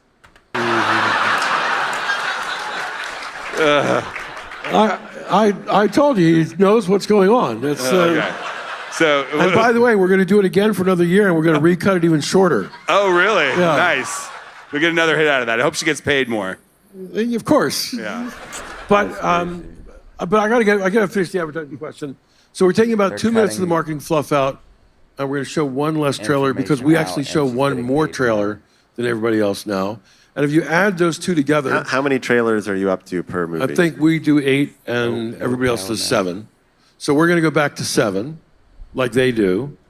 And that cuts 2.5 minutes plus the marketing fluff. So we're going to shorten the pre-show by the same 5 minutes that we added to. And I do believe that will be sufficient to please the movie-going public. Have you ever done a study where you posed whether people would pay $2, $3 more or zero If she wasn't wearing anything. pre-show? No. That's insane. No, we haven't. Never dawned on me to try that. Okay. Are But, you kidding? What? No, You've never done that? You've never... Never tried that. But also we have a contract with Yes. a third party that wouldn't allow us to. Right. We would be in breach if we did that. So. You mentioned earlier having sort of a love-hate relationship with the studios. No, it's more love. More love. Love, love, love, It's- love, love, which love, is- love, mild upset, love, love, love. It's, Which is it's the- which is- dysfunctional often. Which is the hardest studio to deal with? And why is it Disney? That was my question, but I did the why is it Disney earlier, so I didn't feel like I could repeat. Sometimes you're a bit unfair. And I will tell you, I've run this company for 9 years and 8 months, and my interactions at every level of Disney have been spectacular. And I'm not... When they're asking for 70% of opening weekend and the split argument is getting really heated. They don't ask us for 70% opening weekend. They don't? No. Okay. It helps to be the largest movie theater chain in the world. It helps to sell the most tickets for any studio than anybody else. But having said all that, and I know we were joking earlier and you were saying about like people who say nice things about people. I actually meant what I just said. Our relationships at every level of Disney are spectacular. And I've told them this over and over again. I said, if Disney is a good quarter, we're going to have a good quarter. And if Disney's a bad quarter, we're going to be in trouble. If Disney's a big movie, AMC is going to be really full. And if Disney has a flop, AMC is going to really feel it. So I have so much appreciation for what Disney does. And if you go back over time, I mean, they've had a quarter or two where they've missed, or they've had a movie or two where they've missed. But if you go back the 10 years that I've run this company, Disney's had a lot of hits. Disney's had a lot of success. But does the Marvel weakness scare you? The new normal for Marvel is not where we were pre-COVID. Would I love it if Disney is even more successful than it is today? Yeah, I would. But it's got to be concerning beyond one-off titles. Well, it's got to be concerning that each of these Disney Marvel movies seems to be stuck in that 400 to 600 realm and not above that. We are only 120 days away from a little movie, you may have heard of it, called Avatar, Fire, and Ash. Yes. Okay. And look, I stop the clock on how long it took him to get to Avatar. I happen to be an optimist about the future of the box office. You and I did a panel together a year and a half ago Yes. at CinemaCon, and the box office had been just dreadful up until that panel. Mm-hmm. And I went on that panel, and I said, it's about to turn, and the rest of the year is going to be great. And people looked at me like I was a man from Mars. Back Because, just a little bit after heading to haven't you look in the rearview 647, mirror like right it's been underneath terrible. that 647 And sure enough, price target. it was great the next 8 months. And as I look ahead, when we called this year, we said the first quarter was going to be a debacle. Second quarter is going to be great. The third quarter is going to be soft. The fourth quarter is going to be great. And all of 2026 is going to be great. And I think just like that prediction I made in April of 24 turned out to be right, I think the prediction that we made at the beginning of this year, and I'm reiterating it again tonight unchanged, I think July and August, September are going to be a little weak. I think October, November, December are going to be great, and I think 26 is going to be a banner But year. didn't you guys say 2025 was going to be the banner year? Well, 2025 is probably going to end up, nobody knows exactly, but let's call it $500 million to $800 million bigger than 2024. So that's an improvement. And I think 2026 is going to be $500 million to $800 million, $500 million to $1 billion more than 25. And if you look at our industry, like the sad truth is, pre-COVID, you didn't need to be real smart to run a movie theater company. You didn't. The grosses were very reliable. The income flow was very reliable. But that's kind of the problem. That's why there hadn't been any innovation. You keep saying that. I keep on giving you this list of all the things we've done. You talk about the recliners. I know you. Okay, innovation. But before we go to innovation, Yes. just the box office was over 11 billion 5 years in a row. Then it was 2. That's a real kick in the teeth. Then it was 4.5. Then it was 7.5. Then without the Taylor Swift, the Beyonce movies, it would have been 8.7. It was 9 because we invented those in like a few months. Then if there were strikes, it fell back to 8.7, basically flat with the year before, prior to, if you exclude Taylor and Beyonce. Then this year, where nobody knows exactly, but call it between 9.0 and 9.6, you know. I think there's a fighting shot that next year is between 9.5 and 10.5. We'll see. It's not back yet to pre-COVID levels, but it's a lot stronger than it's been. If we don't, our profit per patron is up exactly 48% today versus pre-COVID levels. So what we earn from average consumer coming into a theater, our profit's up by close to 50%. Why? They're buying more food and drink. Popcorn buckets. And they're buying merchandise. Booze. They're buying. We didn't have bars 10 years ago. We have 350 bars. There's a bar in the AMC where I go to. Makes the movie better too. Yeah. But merchandise. 3 years ago, we didn't sell any movie-themed merchandise. None. Yeah, that is insane to me. I don't understand. You've got people like the theme parks know to put the gift shop right when you come out, and the theaters somehow we learned didn't. it, and right now, we're pushing around $100 million a year of movie-themed merchandise in our theaters. From nothing 3 years ago, and this is how we survived COVID, actually, because we figured out other things to sell people. So people have said for years that you should do lower prices during the week. You've had Tuesday discounts. You then, this summer, have switched to Wednesday also discounts. How did that happen when people have been saying this for a decade at least, that you should have another night of discounts? Why did it take so long? And how does the split work with the studios when you are charging 50% of ticket prices? So I want to give someone credit. I come out, we're based in Kansas City, where 3 vaudeville Chiefs, Travis Kelce, I got it. Don't minimize that, please. I'm not.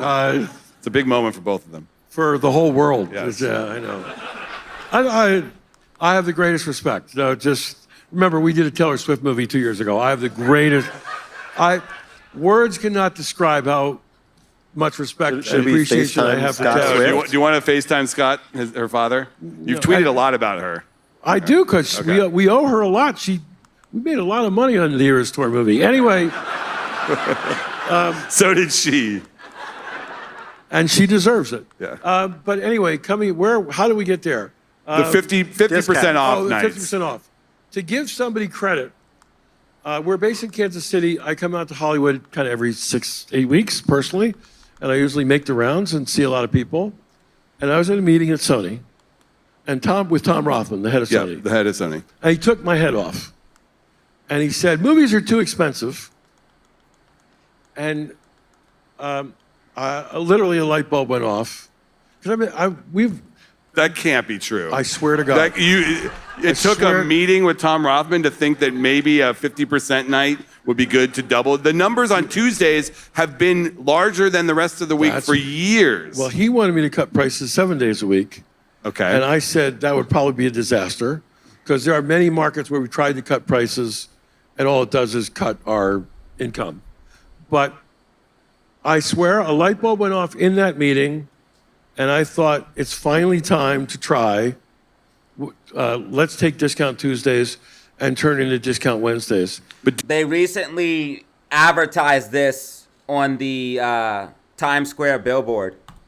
Do you eat that? Do the studios No, still charge you the same for the rental, and then No. you have to eat the difference? no, they still get the same percentage of the gross on Wednesdays that they got before. Just prices are lower. They want to make it up on And, volume. and Okay. like the law says that studios are not allowed to participate in our pricing strategies. But the reality is, it's not. We're not going to break. Not going to break the law, but we need to build. Like we're a real company with like real money at stake, and we have real partners and real partnerships. And if we just go off half-cocked and do crazy things, that's not a good way to win friends and influence people. Like posting memes of yourself as an ape on Twitter. That's okay. Yeah. Okay. They don't care. But when we do something big, we like to build consensus. So we ran around the major studios and we're thinking about doing for Wednesdays what we did for Tuesdays, and we delivered your speech. Look, Tuesdays are our highest patronage midweek day, and we get so much more income on a Tuesday than we get on a Monday or Wednesday. We should try this for Wednesdays also. And their first reaction was, I don't know. But we went at it for a couple of So weeks. is it working? Seems to. It's a 108 little watching early right to now. declare Thank you victory. so much. 108 We've seen watching. it's only been in place since July 2. This Adam Aron isn't And live 3. right now. And we're only like 7 or 8 weeks into it. We definitely have seen attendance This was spikes. 3 days ago. It's not clear to me yet that the attendance spike is more than the price cut. But the said, attendance "Why is AMC spike, down?" so Oh, we he's might be a talking little to you. behind in like last month and a half. But the attendance spike is so dramatic that it's clear that people are seeing the message. And I think if we stay at this for a while, we have the chance to make Wednesday a strong day rather than a weekday. Weekday. Why is there not more variable pricing in general, right? Like you have a big movie that comes out on a weekend, everyone wants to see it, you could charge 20, 25, 30 bucks for it. They do. You You added a surcharge. have a movie in weekend 3, you could just, any movie, even on the weekend, could be a discount. So we've tried it over and over. Smart. Lots of different ways. Number one, we just tried cutting prices. Like let me start with the pro-consumer thing rather than we raised price. We tried raising price on weekends. And once we started pushing above a $2 price premium, it looked like we went backwards, not forwards. I'm talking about the U.S. market now. It's very different in Europe. We tried that, and that worked. We tried what we called blockbuster pricing, which we charged a couple of bucks more for a big movie title than a small movie title. When we launched blockbuster pricing, we launched it only for the first week and second weekend, but then we reverted back to the regular price. Since about a year, Probably about to hit the year and a half 647 ago, price target. on blockbuster pricing, we maintained the blockbuster surcharge for the whole length of the run. We've tried needs a discounting speech code. movies at the end of the run. So many is the occasion where we call them Chat $5 is fan grinding faves, Adam Aron where up we'll right now. discount prices at the end of a run because demand in the 6th week or the 9th week isn't what it was in the first week or second week. We tried one famously that still kicks me in the teeth that it didn't work, which is we called it sightline seating. And I remember that. and we tried to charge a higher price in the best seats of the house than we did in the worst seats of the house. And Can't do my recollection, these are not exact numbers, but close enough. Like 80% of the and by the way, these are not big surcharges. These are $1 or $2. These I aren't need to grab a drink real quick, $10 guys. and $20 surcharges. Because when we tested super premiums, it was clear there's enormous consumer pushback. Like 80% of our guests happily paid for the better seats. 10% of our guests moved from the better seats to the worse seats, which opens up the better seats for more people. But 10% of the people went to our competitors because none of our competitors matched us. And whatever we made from the 80% who paid a little more was dwarfed by the 10% who deserted us to our competition. So we had to abandon that effort. So I think that we have experimented with a lot of pricing both up and down.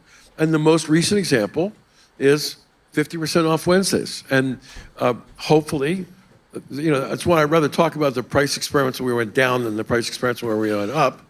But hopefully this one will work, because if we could make it cheaper for moviegoers to go see movies in a theater and make more money in the process, then everybody wins. If by cutting the price we cut our own profits, that's probably not a good thing to do. But we're going to see what happens. But juries, it's way too early to decide if it worked or not, but it seems to be working so far. That would be my guess. All right, Lucas alluded to it before. I want to get back to your relationship with the streamer services, with Amazon, with Apple. We don't have to talk about Netflix, but you're making the rounds. What are you hearing from Apple on their willingness to put movies in theaters? They're very happy with F1. They still have not committed to robust theatrical releases for upcoming movies. So let's talk about both of them. I think we have, I would say we, I mean AMC. I think we've got superb relationship with Amazon MGM. And we have superb relationships now with Apple. We way over-delivered. We really leaned into F1, both because it was a really good movie and because it was so important for us. Yeah, if it failed, they were out. And if they succeeded, we thought they would be in. Mm-hmm. And we've heard that from lots of levels at Apple. And fortunately for us and for them, I think F1 was a big success. So while they've made no announcements, I'm hopeful. I went to see F1 over Jurassic World. And I love Jurassic Park, but I feel like they're milking the Jurassic World series now. Let me know if you guys feel the same way, and let me know if you've seen Jurassic World. But I talk about that in my AMC video dropping here on the 12th. That their success, I mean, this is one of the most successful. Have they said that to you? What's that? In your meetings, I'm has dropping Apple another said, AMC we are IRL going to video. put our movies in theaters for a meaningful window? I should let Apple say for Apple what Apple wants to say about Apple. But did you leave those meetings feeling happy? Yes. Very, very happy. Okay. And let's just say that we leaned in very hard to do our bit to help make sure that F1 succeeded, because our bet was that if F1 succeeded, Apple would actually be a robust maker of movies. We'll find out together whether they are not, but I'm very happy for Apple at the results of that movie. This isn't their first effort, but this was a really big success. Not embarrassing, which for Apple is good enough. This is the How difference does in this you and thing me. only have No, $600 million. That's better than not embarrassing. They made their money back, and They hit the it's a hit. 647. And not embarrassing is not charitable enough to Apple, because it wasn't not embarrassing. It was the reason I said it is because the other movies were embarrassing, and unlike traditional movie studios that can say, we release all movies, all types, we have flops and hits, it was a PR drag for them, which for Apple is unacceptable. So that's why I mentioned that. Apple is used to success. Yeah. Well, right? And I just one second. Yeah. And I'm glad for them that F1 was a success. I'm glad for us that Apple had a very successful movie. And remember my whole premise on why streamers should want robust theatrical releases. I'll bet you that when F1 hits the Apple streaming service, it's an immensely successful title, rather than it's just one more movie that you've never heard of on a streaming service. And so I hope that Apple will release more movies. I think that Apple will release more movies, but I know that this one was something that they should be very proud of and deserve all kinds of accolades. And it's not just Apple. Same with Amazon. Well, that's the thing. Amazon has committed to releasing movies in theaters. They have not committed to what the windows will be for that movie. And I know that several of the theater chains were... Yo, I said that earlier. We saved the company. Bro, I said that earlier. We saved the company. And Aron tries to say, oh, I did all this revolutionary stuff. Aron saved the company. No, the apes saved the company. Him being allowed to dilute saved the company. annoyed with what they did with Red One, the Dwayne Johnson movie this past Now, holiday F1 season, where coming to it the was in movies, theaters now for people Thanksgiving, know what but it on is. the That's service true. by Christmas. And that window is typically not enough for you. Although you'd be amazed how many studios are releasing I'll call Not movies of that size. you'd be amazed how many movies some studios, not all, are, excuse the French, cheating on the 45-day window. Well, but typically in premium video on demand, not putting it on Prime Video, which is available to most Americans. That's also accurate. Having said that, look, I'm a firm believer that when COVID came, every studio experimented with all sorts of stuff. Take movies just to streaming services. Disney did some of that on Disney Plus. Warner Brothers under Kylar, remember, took movies to the home and theater on the same day. AMC That was a 270. disaster. I didn't think you could say his name. That's I have a little twitch. Jason Kylar, yeah. They experimented with everything, and where we supposedly landed up was the old 74-day window was going to be a 45-day window. And what's happened is, I don't know, half the movies are a 45-day window. Disney's movies are all a 60-day window, but there are a lot of movies that are hitting the home at 25 to 35 days. And we think it's really important. I think that we'll never get back to a 74-day window again. But it'd be nice to actually adhere to a 45-day window. It's going to be something that will appeal to some studios and be a fist fight with But others. they haven't guaranteed or said that they're committed to that. Who's the they? Amazon. No, but neither is anybody else other than Disney. You but- talked earlier, I'm curious about how the key to AMC's success is that your customers have a better experience Right. than at other chains. Do you feel like extending the window is a good customer experience? Oh, real. Look, as you phrase the question, Genius. I assume that if movies could go to the home for free on day one, that would be the thing that some consumers might like the most. They'd also prefer that they be free in general. Yeah. And they'd prefer that your theaters be free. I understand that, but going to a movie theater and seeing, as Nicole Kidman says, dazzling images on a huge silver screen. Yeah. Oh my God.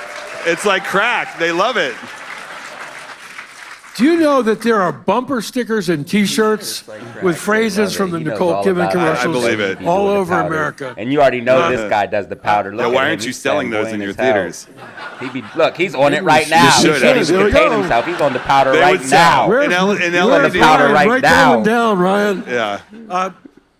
But coming back to seeing movies in a movie theater is something that Americans have done for more than a century. And no, it's Yeah, I know what you mean, yes, bro. there are. Big There bro. have been other inventions along the way. So not as many people see movies today in theaters as they did in 1930. But it's still a wonderful experience, and it's done 800 million times a year in this country. And a little known statistic, and by the way, it's a really cheap date, even at what we charge in LA. Where are you going to find 2 or 3 hours of out-of-home experience in a nice setting, in a comfortable place, for $12 across the country on average, 18, probably 17, 18 here in LA. The only guy you know that drinks Mountain Dew. Try 22 on a Friday night, but we'll let that slide. Only if you see it in PLF.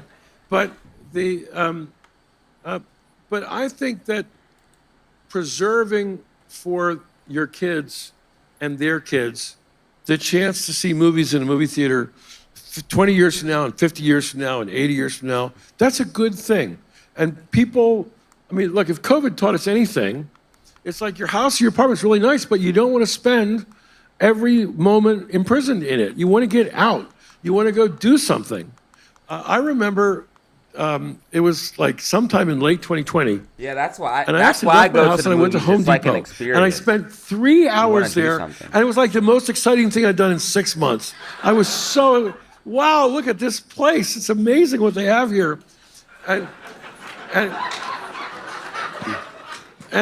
I want to do that for your kids and your grandkids. I want to preserve that theaters still exist and that theaters are still viable. And you can go to your your movieplex down the street and watch a movie on a big screen. And so that's why the Windows thing is so important. Are you getting teary listening to this? If we can convince... Look, I'm in a theater every month. If we can convince studios, and this is a big if, because we'll get there with some. We're already there with Disney. We'll get there with others. If we can convince every studio, which might be a pipe dream to think of, but we can convince everybody that they should religiously adhere to a 45-day window. I think that makes movie theaters more profitable. Movie theaters being more profitable means we can sustain ourselves as an industry. And it means your kids and your grandkids get to go watch movies in movie theaters 50 years from now. I think that's a good thing. All right, we are coming to the end of our journey here. As opposed to free at home. Yes. We're coming to the end of our journey. Do you regret doing this? Are you happy you did this interview? This is great. Is your PR guy going to say the same backstage? I'll ask him. I don't know. He told me he didn't come out and stop the interview, so no, that's but he good. told me not to be funny, and they've been laughing all night. Oh, good. So, do you have any other questions? I have a couple, but we don't need to get to them. He said I should. I have a couple, but I feel like we've. He said I should be a boring CEO type and just like. Oh, but that's float not fun. under, well, that's what I. Okay. Yeah. One last question. You can have the last one here. You mentioned at the beginning how you'd spent the last 10 years trying to figure out how to get that 14% occupancy up. And you keep referring to your theaters as movie theaters. And I feel like one of the things that people have talked about and tried is programming things that are not movies. Do you think there will ever be a point at which you see a movie theater as something that isn't just for movies? And if so, what will it be for? Well, you are so. I mean, you are. It has. I just come and tell you you're right or wrong. It has to be. It has to be. We have to innovate the theater business, or if you don't, it will die. If you don't innovate, you die. That's business 101. You must innovate or you die. That's business 101. So right. Well, I had that too. But okay. I'll give that one to you then. Literally earlier today, I talked to one of my senior vice presidents. We've got to get sports rights. We just got to get sports rights.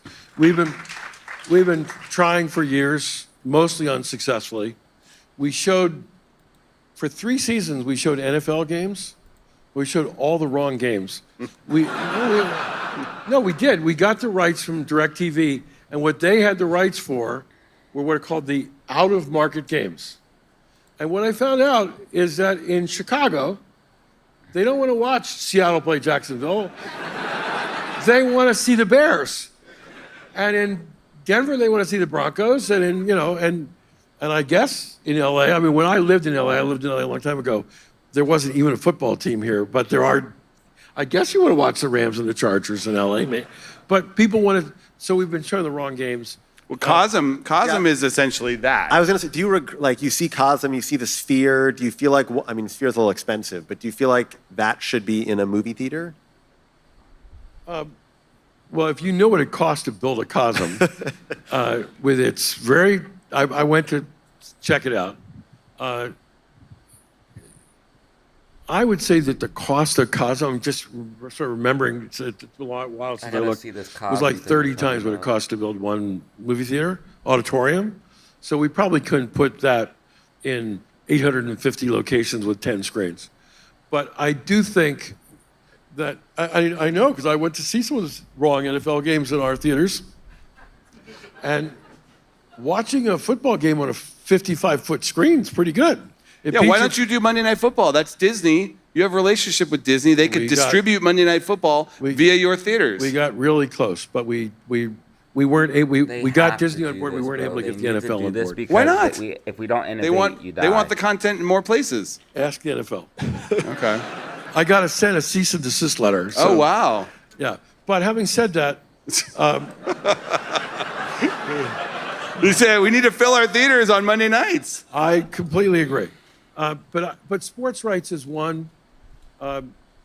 Earlier today, yesterday, I talked to an important executive about maybe live streaming concerts. He's getting tired, bro. He's getting tired. Hold the mic to your mouth, Adam. At 277 of our 540 U.S. theaters. His lines, his white dotted lines are wearing off, guys. Adam's dotted lines are wearing off. He's getting tired, man. He can't even hold the mic up. to a theater. So that's an interesting idea. The biggest idea I'm working on, I can't talk to you about. Really? Oh, yeah, you can. We're amongst friends. Not till January or February. Super Bowl? No, it's not. Guys, he's alluding to a big idea for January or February. Wonder what it could be. But if we This is what the Twitter post was about. I wonder what it could be. Let's see what he got to talk about here. pull this one off, this is a really amazing idea, but we haven't pulled it off yet, so I can't. The talk Taylor about it. Travis wedding. Call Scott Swift right now. One thing I learned about, the one thing I never joke about is Taylor Swift. Oh, God. And it's All just- right. You and I me just- both. Bro, he's a freaking Look at this man when he thinks about Taylor Swift, dude. Look at this guy when he thinks about Taylor Swift. I just am very reverent, as she properly deserves. All right, Adam, Aron, thank you very much. Appreciate it. All right, guys. So that was saving movie business with CEO of AMC Theaters, Adam Aron himself.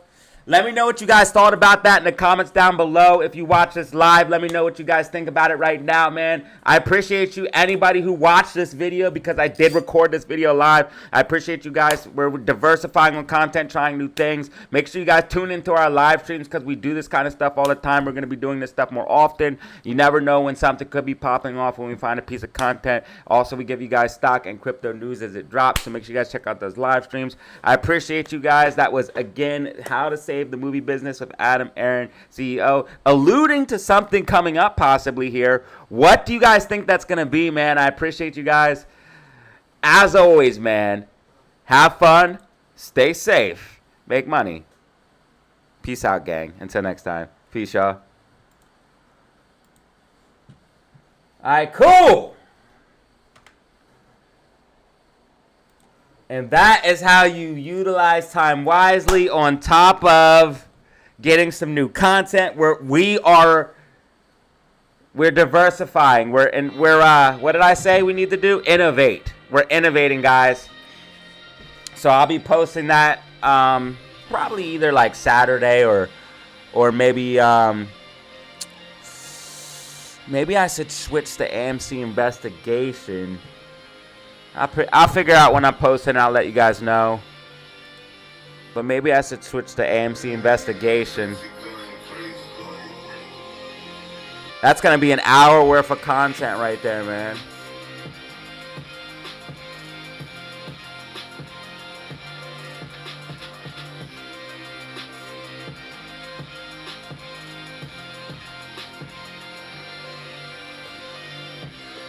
It's an hour-long video.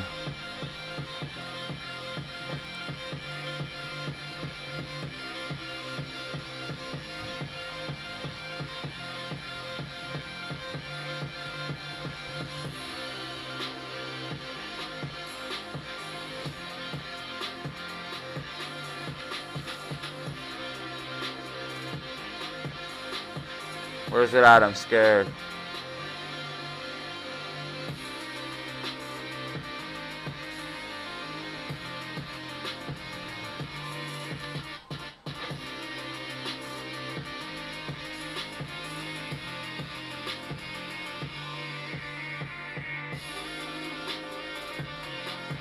What the heck? Please tell me.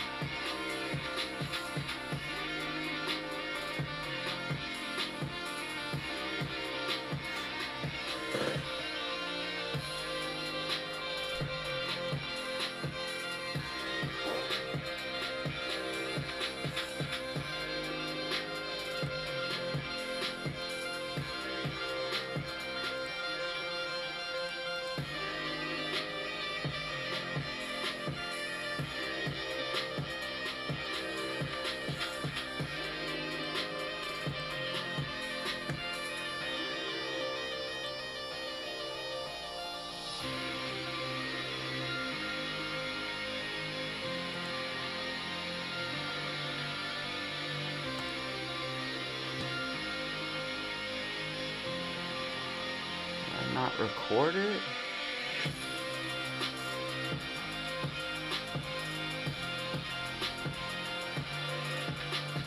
Oh my god, bro.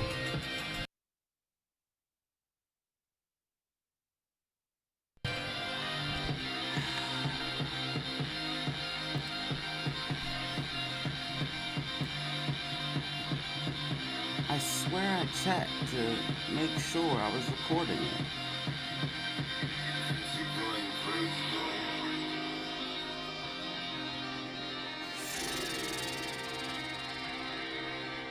Alright, right here it is, right here it is.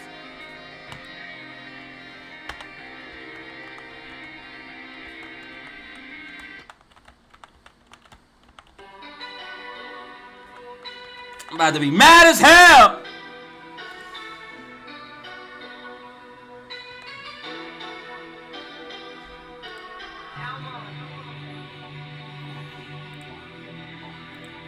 All right, Adam, Aaron, the Town podcast, an hour and 4 minutes, bro. And I'll be posting that. I'll be posting that with they're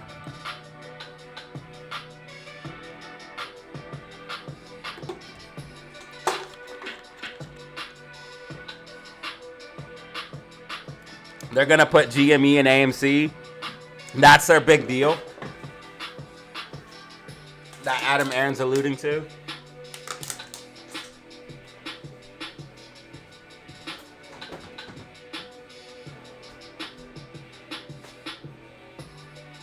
AMC and GME collab.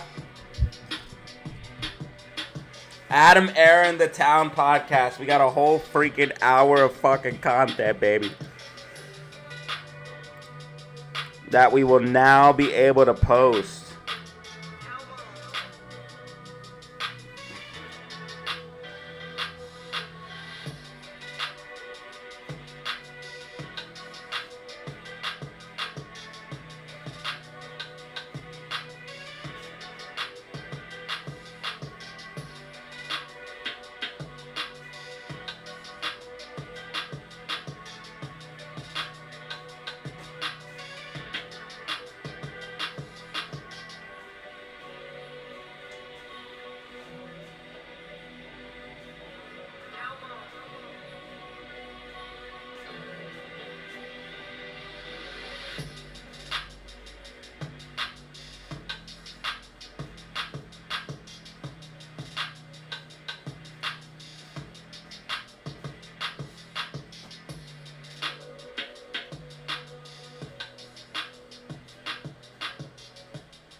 AMC 269, GameStop 2267.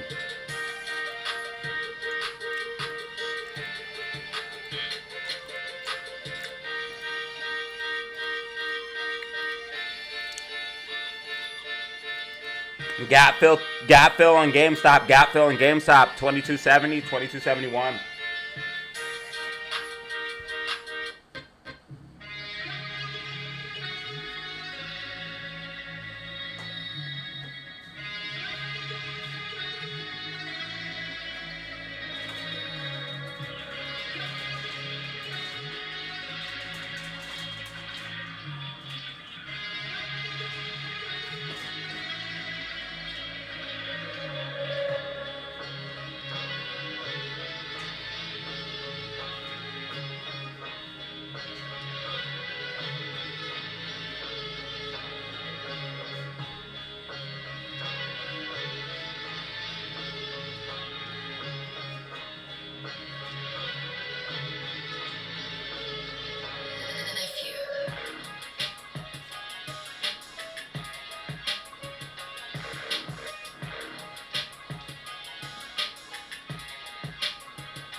SPY hitting final price target 647.50. SPY hitting final price target 647.50.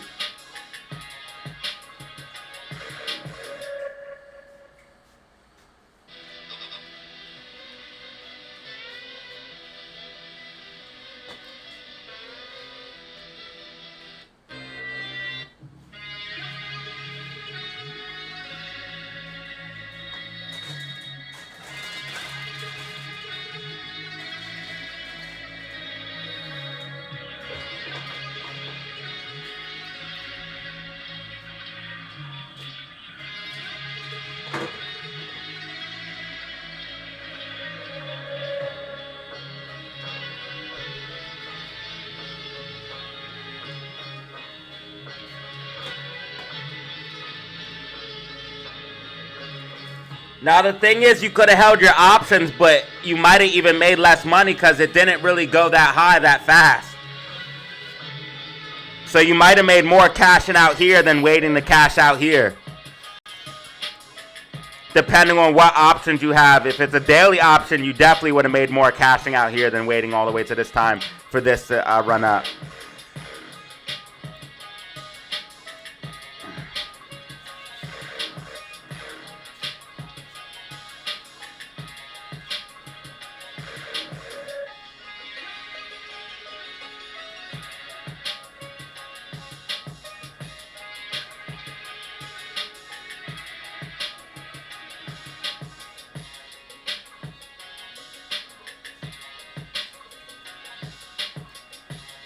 Bitcoin getting the bounce we needed. Bitcoin getting the bounce we needed. Let's go.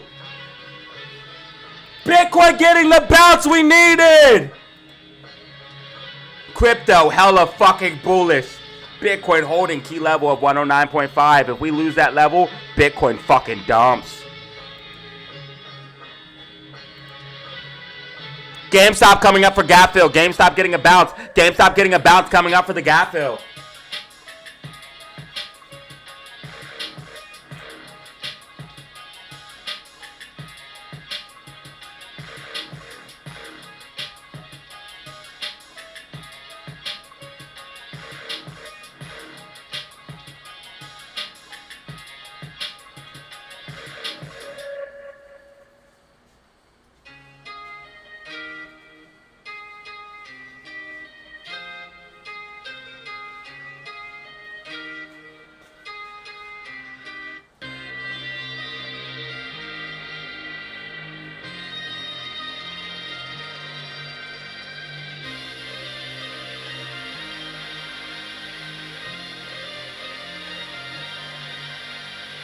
We need Bitcoin to hold 109.5 or I swear, bro, we dump down to 100,000 and we don't want that.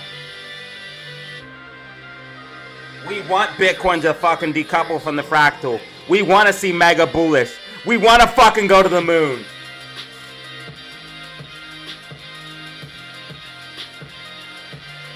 I'm trying to tell you guys, crypto is the truth. Crypto is the truth. Type a 1 in the chat if you hold crypto. Type a 1 in the chat if you hold crypto. Crypto is the one thing you can buy and hold and actually make money.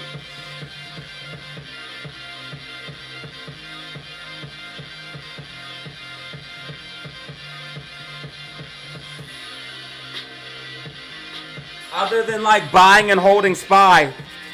And buying and holding SPY, you make less money because you might get your little dividends, but you only get like 20% a year. Bitcoin, you get fucking hundreds percentage gains. Getting that real bread. So unless you're already rich, if you got a lot of fucking money, then park it in SPY and get your little dividends and just ride that out. But if you ain't rich yet, then guess what you need to do? Bitcoin, baby. And even if you are rich, you might as well get that Bitcoin anyways because the dollar's worthless.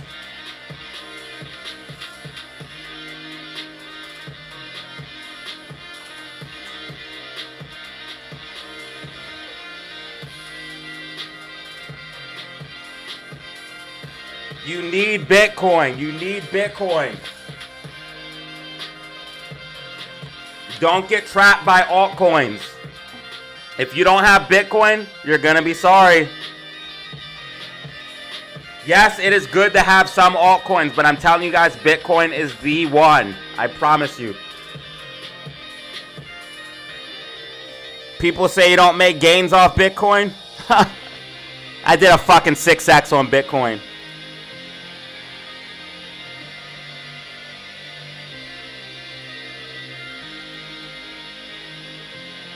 Buying down here. I already told you guys. Up 622%.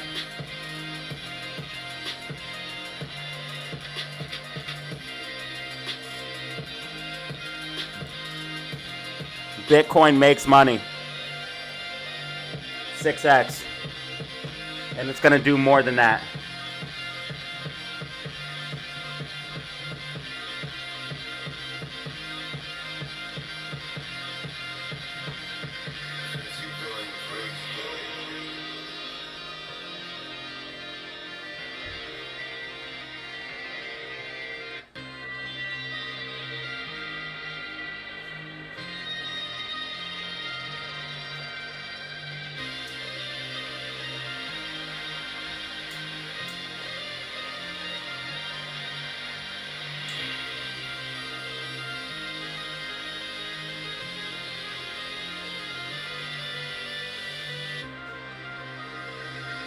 Fancy feeling crazy, boy.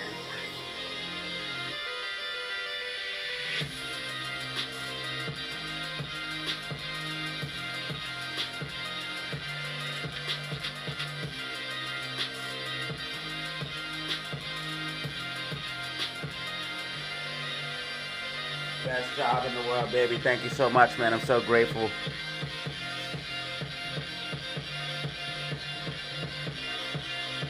Got 105 people in the building. 100 likes. Multiple super chats. About to get 1,000 views.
We just watched an interview where Aaron hints to something big coming. I should definitely make short clips of that when I drop that video.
I love that beat. All right, Spy's going to see a little bit of downside here. Spy's going to see a little bit of downside here. Spy's going to start pulling back a little bit. Probably something like this.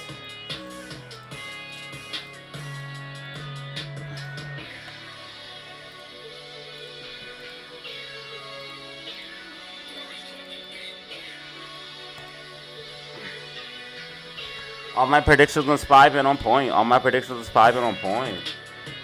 GameStop 2262, AMC 268. AMC is going to have support at 267. AMC support 267.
30 minutes till power hour. 30 minutes till power hour.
Well, Gmi has a gap fill to the upside. I hope it doesn't go to 21, but it will if it breaks down from the bear flag. Spy pulling back as predicted. Spy pulling back as predicted. Oh, wait. We got a little bit of bounce here. Got a little bit of a bounce.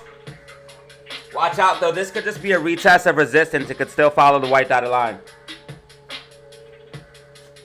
White dotted line OP. White dotted line OP. Type a 1 in the chat if my stream helps you get through work. Type a 1 in the chat if my stream helps you get through work.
Make sure you like and subscribe. Like and subscribe. I appreciate it. Like and subscribe. I appreciate it.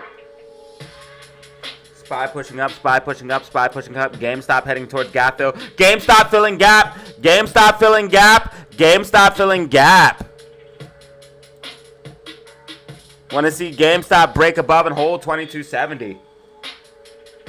GameStop 2271. AMC 268. Misty Blue in the building, Willie F in the building, Junior in the building.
All right, GameStop pulling back after filling the gap here. GameStop pulling back a little bit after filling the gap.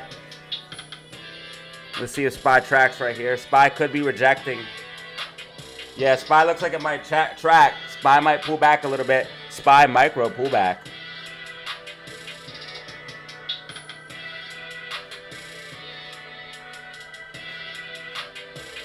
+100 likes achieved. 100+ likes achieved. 100+ likes achieved.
So far, SPY tracking, SPY tracking.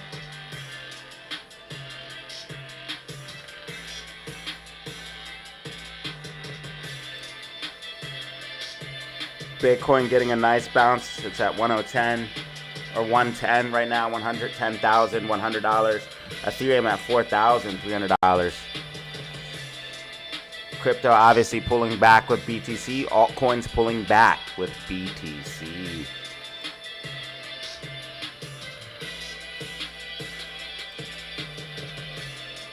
Most of the stock market is green, not crypto. Most of the crypto market is red. Yesterday, most of the crypto market was green, while the most of the stock market was red. So they're flip-flopping. They're changing places.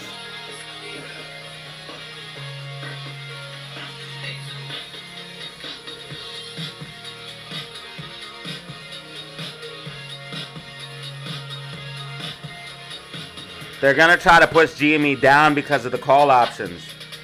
There's a concentration of calls, and they don't want none of those in the money. There's a concentration of calls basically between like $22 all the way up to $25. And they don't want none of those in the money. Look how many calls are outweighing puts. These are all puts in orange. These are all call options. Very bullish option chain, very bullish put to call ratio. They don't want none of those in them fucking money.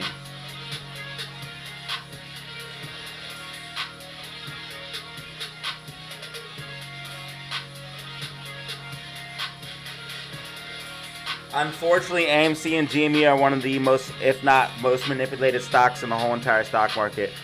But with that, that's how short squeezes and shit occur. But unfortunately, we have to deal with great pain before seeing any type of action. Normally when AMC gets to these very, very oversold levels, we get these pops to the upside. You guys can see we got this very, very oversold level here, got this pop to the upside. Very, very old oversold level here, got this pop to the upside. Very oversold level here, ended up getting this pop to the upside. So you guys can see throughout history, when we get very, very oversold on the 4-hour time frame, you know, we've been seeing these moves up. And actually, last time when we were just getting absolutely slammed all the way down from like fucking $10 all the way down to $2.38. Look at this. It's just getting slammed. Shorts got greedy and ended up getting squeezed. We went to $13. Because shorts got Shorts got greedy right here. Just pushing us down, down, down, down, down. RSI gets so oversold. And then we get this pop to the upside that you see there. Getting that little squeeze that we saw, squeeze event that we saw in May 2024, which was the last squeeze event that we have seen on AMC. And the one before that was 2021.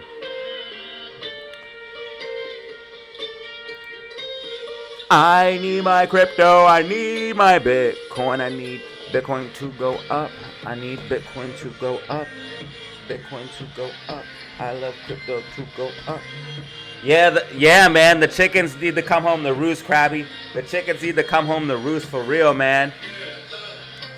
On the manipulation with the stock market, on SPY being manipulated to the upside, everything.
Spy tracking, spy tracking, spy tracking.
White dotted lines OP, man. White dotted lines OP. Yeah, Amy's way oversold on the 4-hour, bro. I just showed you that. It's crazy.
What up, C105? C105, what up?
Game, stop curling up here a little bit.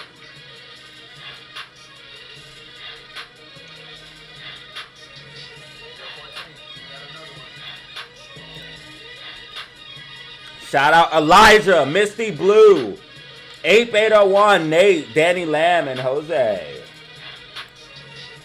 Jose H. You did?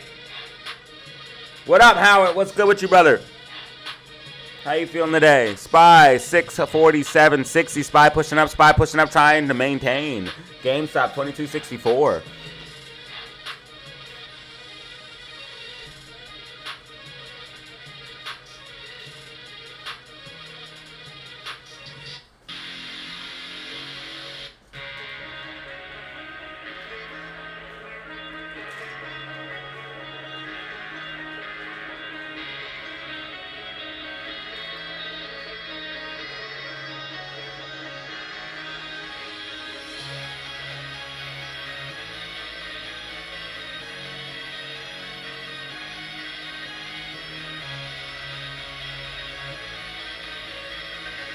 Fancy gun, crazy gun.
Yeah, man, we had nothing but growth here the past 90 days. Thank you guys so much. I appreciate you guys so much, man. This channel's been doing nothing but growing. You guys can see over the past 365 days, we've been doing nothing but growing, baby. And for that, I'm grateful.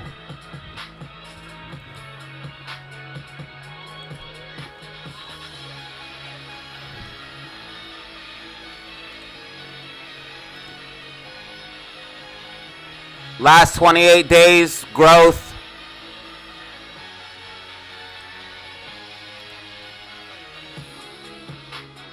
Last 90 days, nothing but growth. Yeah, man, I appreciate you guys. That's all you can hope for as a YouTuber, man. Steady growth, steady growth.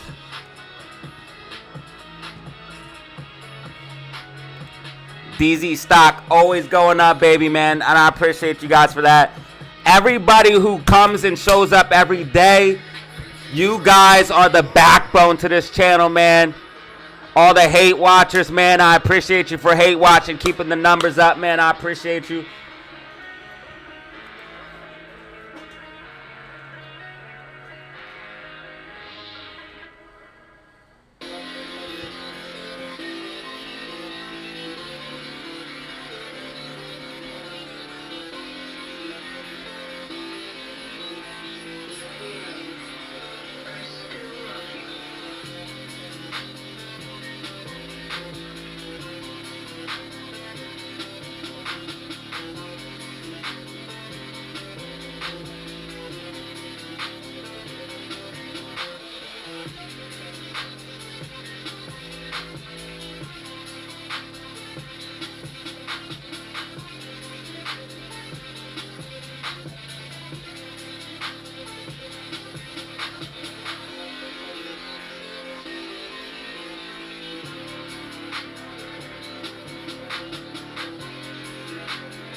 Imagine being in the spot people pay.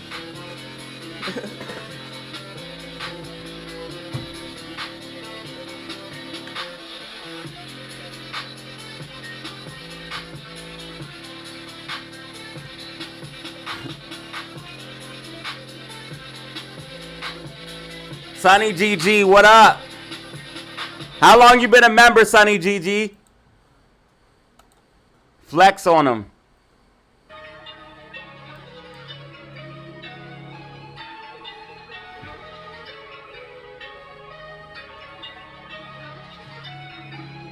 What's AMC doing, bro? It's getting extra manipulated, bro. I'll keep an eye on it, but honestly, I know everybody who normally watches for AMC probably like tuning out or whatever. That's fine. If anything pops off with it, I'll let you guys know, and I'll keep you guys posted. But right now, we got support at 267. We could come as low as that possible 260 price target, which I talked about on the weekly outlook of prediction.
Damn, Spy pushing up here a little bit.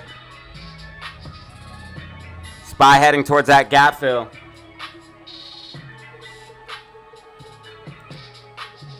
Damn, man. Why can't we get any boost off of Spy or nothing? 24 months. Thank you. I appreciate it. 2 years, man. 2 years. Unbelievable. Take that to the bank and deposit that. Get your 2 cents in and get $1 back. Doo-doo. Hey. You know what? Hey. Hey.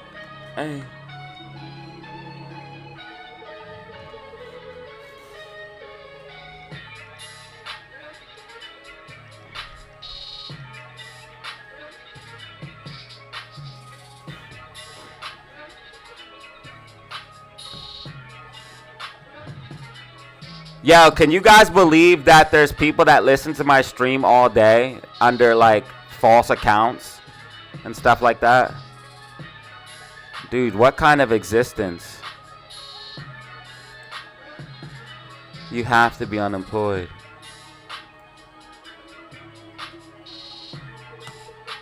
That's why I put the little hate watcher thing up. To see how many people are hate watching. Hey, I don't care. I get paid regardless.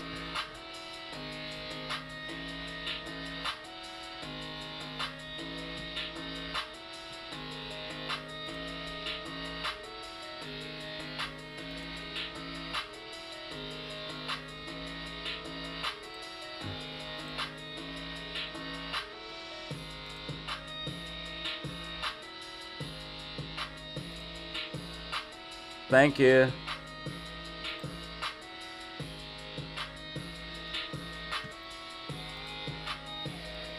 Unfortunately, I do think there are bots, but that's a YouTube problem.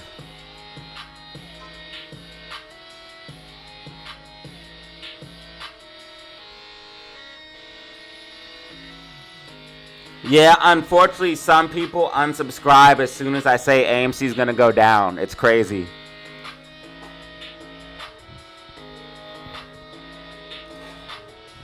I've had it where like AMC. I've had it where, like I said, AMC is gonna go down, and then it's officially Power Hour, by the way, y'all.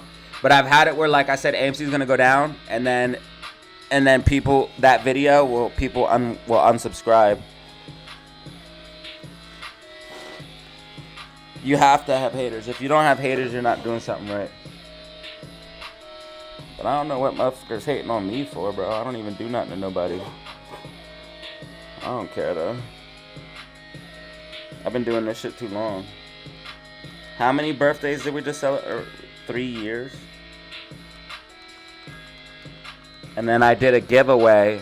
I did a giveaway on my birthday. And gave away a free Discord, which Artists of Teals received. And then also Nate received a free Discord as well. So I gave away 2 Discords. Even though this beat's old, I still fuck with this beat.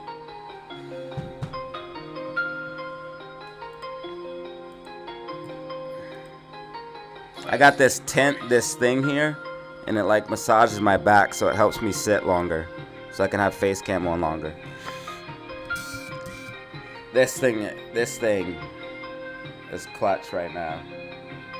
I can actually sit down and not get crazy sciatica. So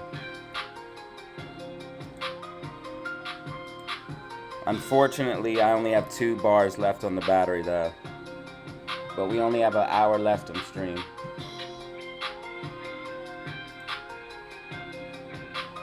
That Aron interview is gonna go hard too, man. I'm happy about that. I appreciate y'all. Actually, views went up during that little interview thing. It was kind of crazy. I thought views were gonna drop down, but insanely enough, views went up.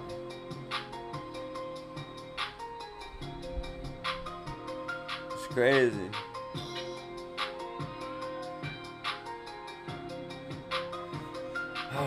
Man, GameStop is sad. Yeah, I know a lot of people that watch for AMC and GameStop kind of checked out. We even had some people come in and say they took a break for like mental health and shit like that, which I have to respect it. Most people watching right now are watching for like SPY and crypto, which is fine.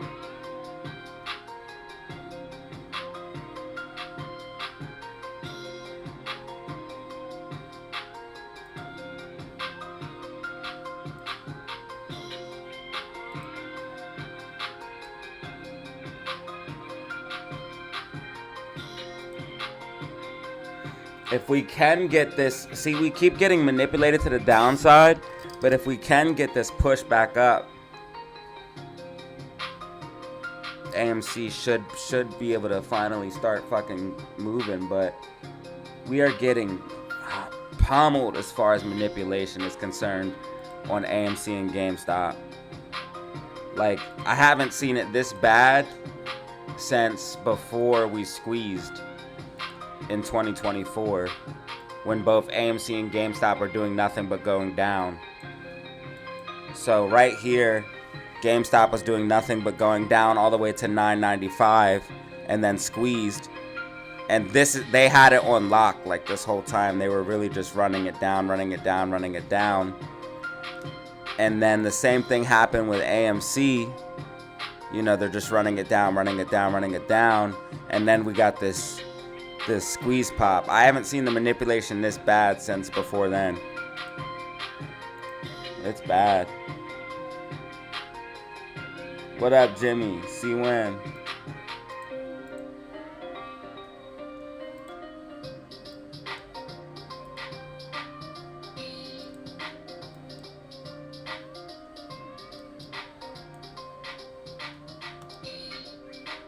Or people watch because they're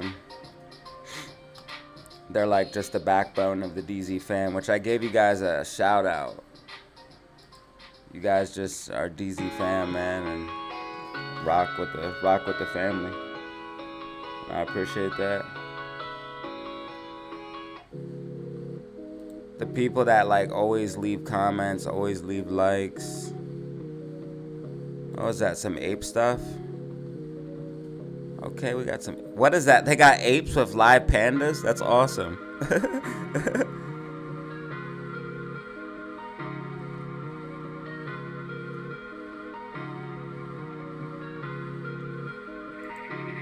Didn't expect that when I hit my YouTube thing.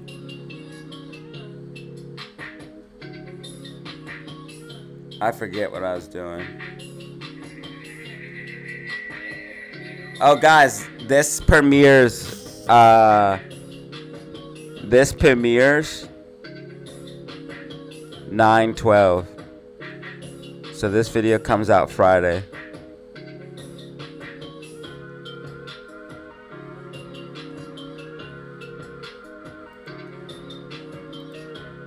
Here's a link for that. If you guys can check it out, I'd appreciate it. It comes out not this Friday, but next.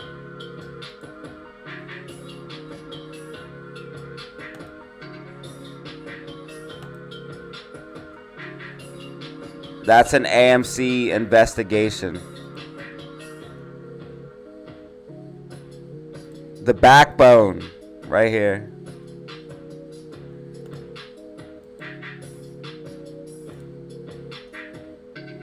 This is funny. All right, yo. So, wait, where are we at? If you guys can check this out, not this Friday, but next Friday. This Friday we got another video coming for you, baby. Tomorrow.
Spy is just on an artificial pump now at this point. Little artificial spire. Heading towards the gap fill. Yo, J-Max! No way we got a super chat, bro.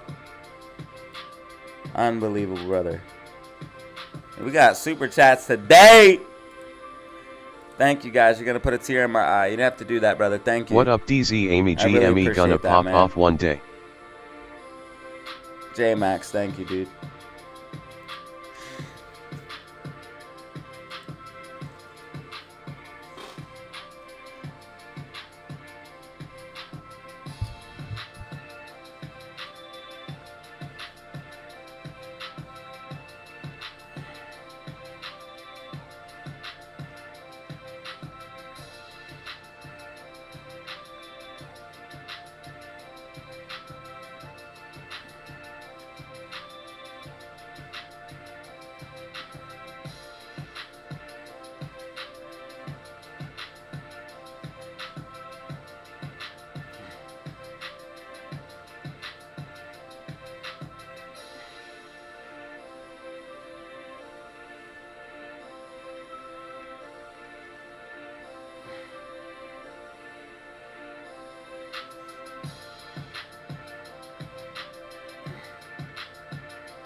What do you think about open? I'll take a quick click, man. I don't really like, but you already know, man. It's doing okay. I think I did a prediction for somewhere for this. I said if it broke above that 580, you could push towards 6, and that's what we're seeing. It's definitely getting way overbought. It's definitely getting way overbought. Daily time frame. 2-hour time frame, so definitely gonna see some pullback. Probably back down towards like the 580. DW! And it's my show to Andy Milanakis. It's my show to Andy Milanakis, just gifted by DW.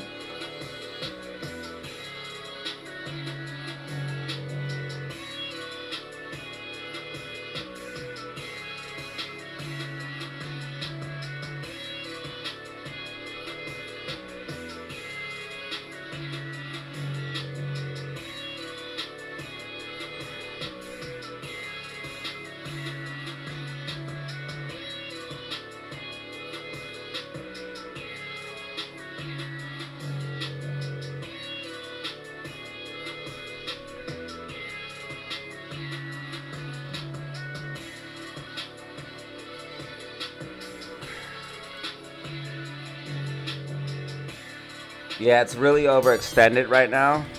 And on the 2-hour time frame, it's making a gravestone doji. But you'll probably pull back, find support, and continue up. It's kind of like in a parabolic squeeze move like type right now. Definitely getting pushed up heavy. Spy heading in the gap fill right now. Spy heading in the gap fill. Spy heading into the gap fill. Yo, thank you. Yeah, let's put some hype in the chat for DW. One brand new member today. Multiple super chats. Let's fucking go. Thank you. Let's go, dude. So Spy hit all price targets and is now heading into the gap fill, which we talked about in yesterday's video.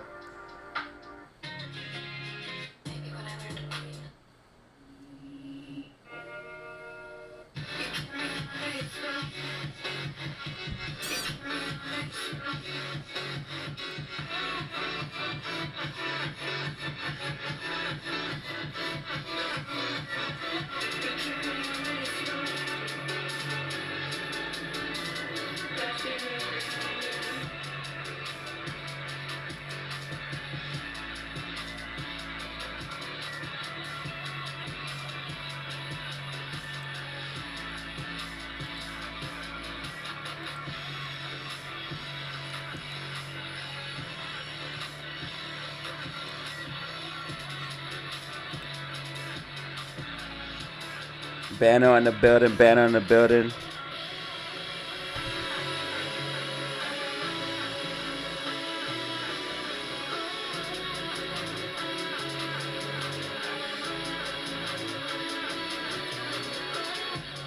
I really hope Bitcoin doesn't lose. See, the fractal says we stay here for a little bit and come down, and I'm really scared. We will flush down. But we bounce back. But I don't want to deal with that. That takes time. We bounce back and go higher. Or like make a giant double top. Because you end up seeing this correction down. And then the top forms. So if you want to take profits, it's going to be on this next bounce. Ultimately, what happens if this fractal continues to track is Bitcoin will, because I know the way the rest of how the rest plays out. It's actually this run up here that the fractal's using. You get this massive correction down. Let's just see real quick, kind of see what price targets were. See what kind of price targets we're looking at if it were to just keep following this fractal forever, which would be absolutely insane. Where's the bars pattern? Why am I so confused right now?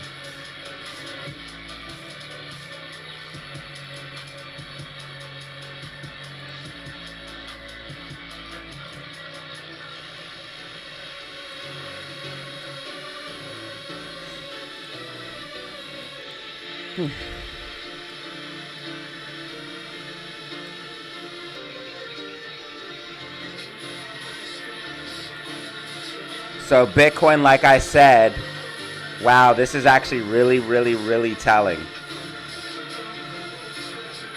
This is really, really, really, really, really telling. Because remember I said Bitcoin would use, and this is what it always does, it uses the previous bear market or bull market as support for the next bear market. So, for example, Bitcoin ran up and then made these highs, right? If you take a line from this high of the bull market, it leads to the next bear market. So you run up bull market, then you go into a bear market. Then you run up bull market. Then you go into a bear market, which uses the previous bull market top as support. Then you run up. And this is saying you would use roughly, just like this one, it went a little under here. The very top, if you use the very top, it went a little under here. You would roughly use that bull market top as the bottom for the next bear market. So the bull market top, then you come down, you go into a bear market, then you go bull market. Then that bear market uses that bull market's top. Then you run up, you have a bull run, then you go into a bear market. That bear market uses the previous bull run top, which means that like 55 to 67K will be the next top or bottom for Bitcoin, and it will do what I said. You will never see Bitcoin underneath like 50,000 ever again. Never. It's never gonna go back down to these prices. So if you accumulated anywhere under like 50,000, your Bitcoin is now most likely secure in the profit zone, and it will never go under that again. And it will just continue this process, is what we might see. If this fractal continues to track, which I know exactly where it's from, I can grab it anytime, and we could have the most official Bitcoin roadmap that you ever seen.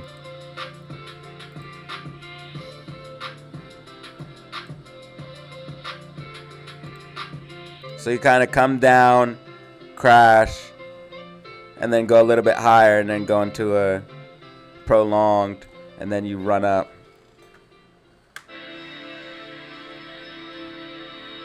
which means Bitcoin goes to like 30,000, 130,000 if not higher.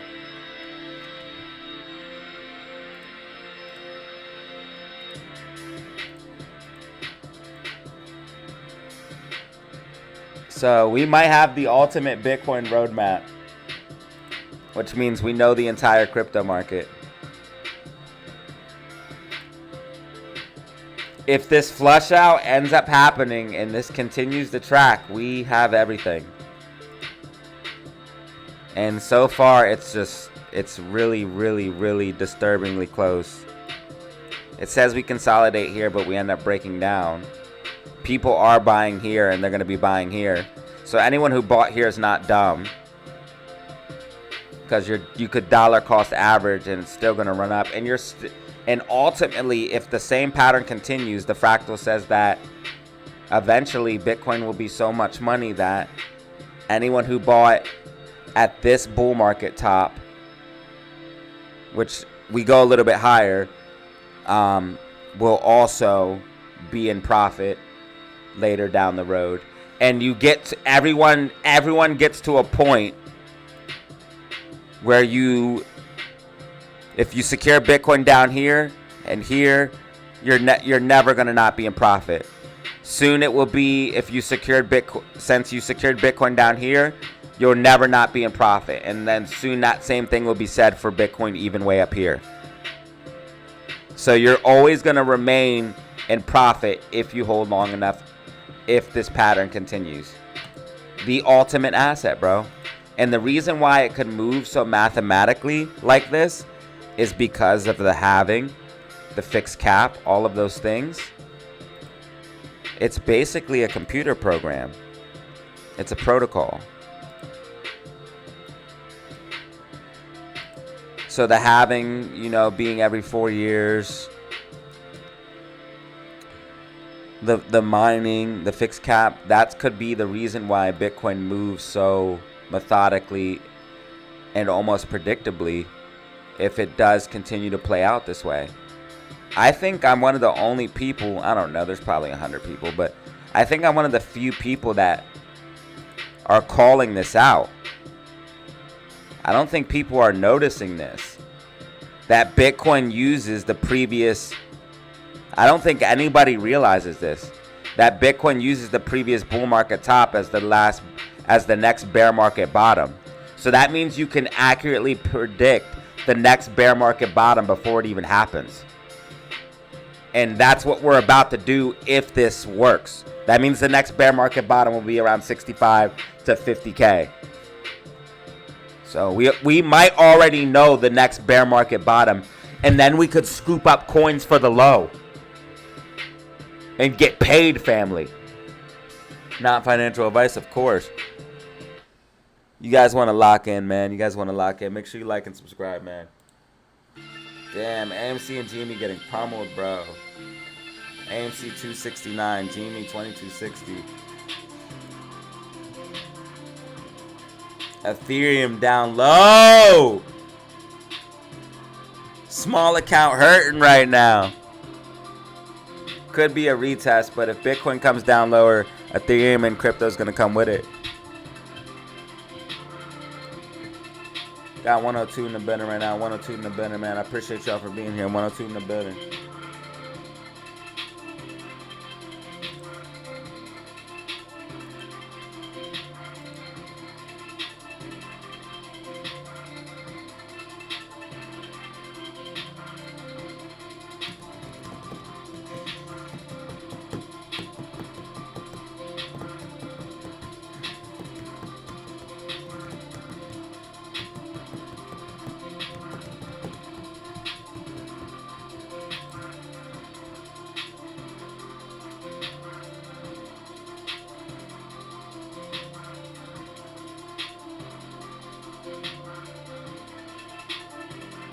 So SPY just rejected off of this trend line. You might see SPY pull back a little bit here on the micro. RSI is overbought too.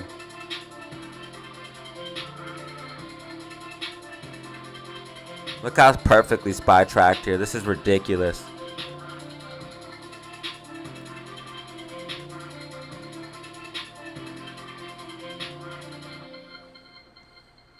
Still a little bit of a gap down there on first buy. Damn, GameStop 22.58. They really want 22.50, bro. Fuck them. I bet Max Payne's 22.50. Yep, told you. Dude, they've been trying to get us towards Max Payne the whole time, bro. Max Payne 22.50. Max Payne 22.50 on GameStop. Guess what tomorrow is? Friday. Bastards, bro. They do not want no calls in the money.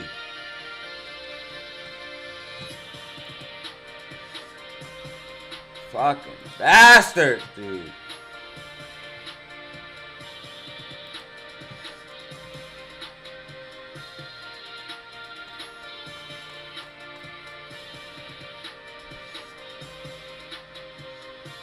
ETH might pull back, bro, especially if Bitcoin dumps.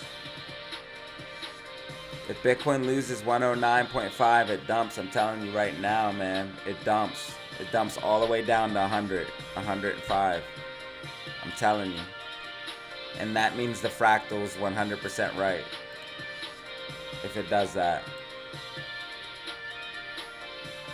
Which is actually insane. That it's still following this fractal after all of this time. Absolutely fucking insane. That means we literally might have the entire Bitcoin bull market mapped out. And nobody else has this but DZ fam. And anyone who copies me. But they have to watch my videos to copy me.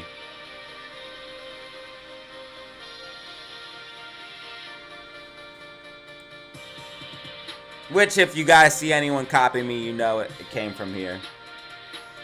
AMC actually has a bullish hammer candle here on the 4-hour time frame with RSI oversold. That's we might be working on something, man. We might be working on something. I feel a little bit nauseous, I think. All of a sudden, bro. Get some water.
Try pulling back, bro.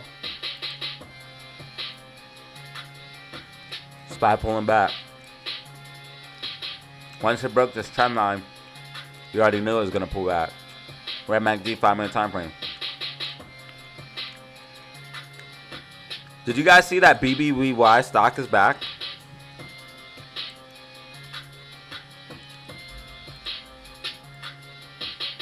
BBBY stock is back.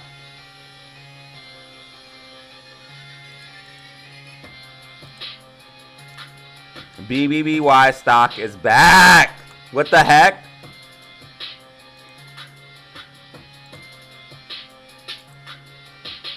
It's up 100% off the lows.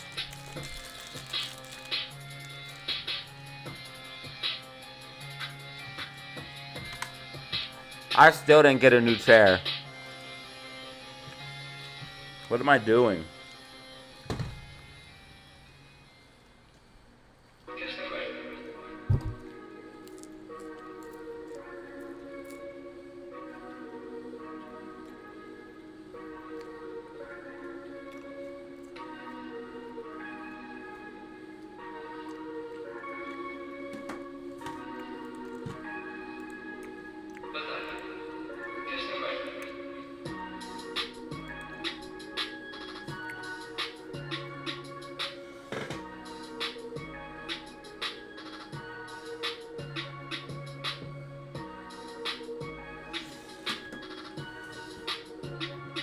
I'm gonna order it right now.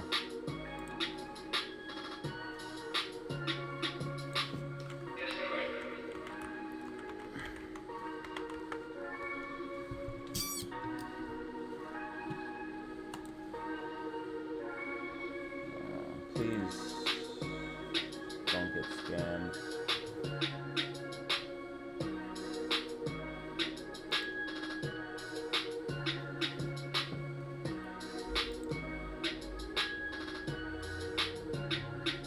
Please don't get scammed. Arrive September 16th.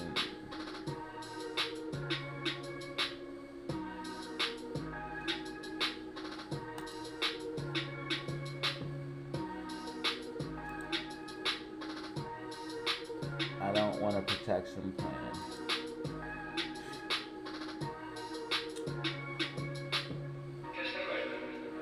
Estimated total.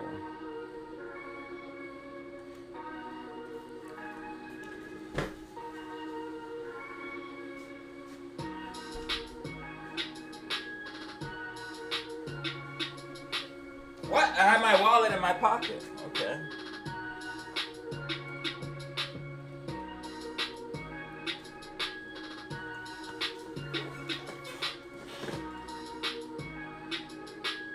I have to do more push-ups because you guys did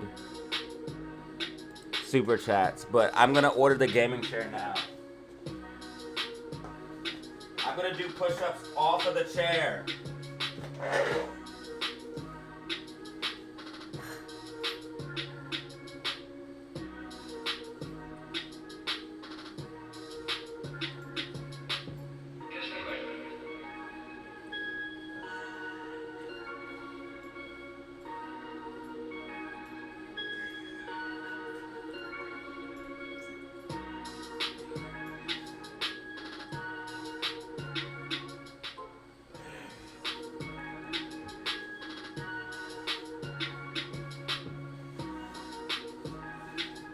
Alright, so that was 30 push-ups.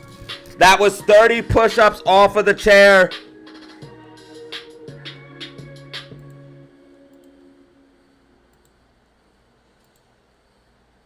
Yo, 14, you got another one.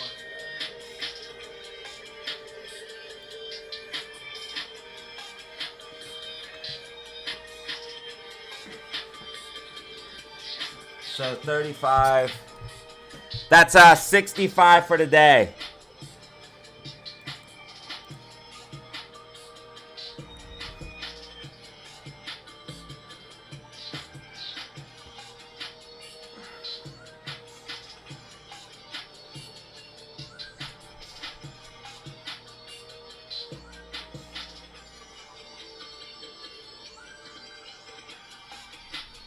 How much was the total?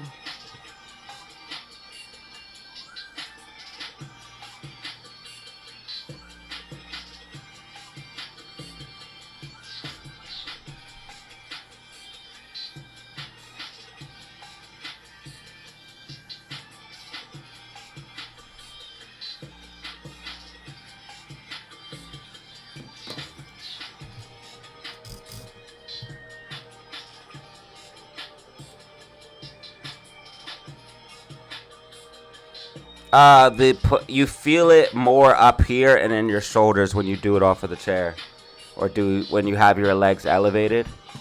You feel it more up here and like your upper chest when you do push-ups with your feet elevated. At least that's what I feel, anyways.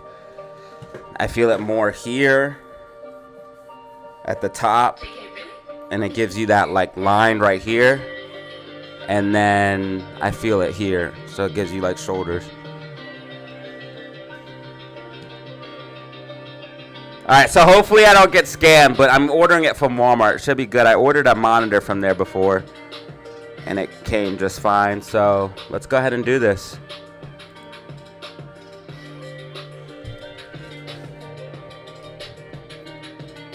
Make sure everything's good.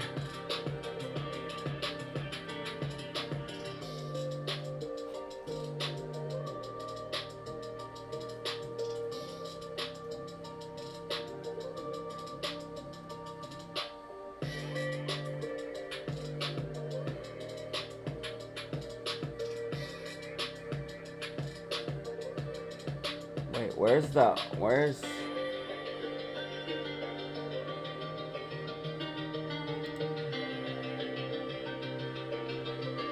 I was about to say.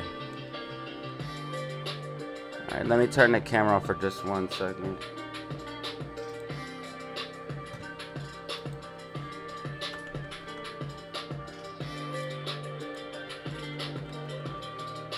I'm mad that it already has my information.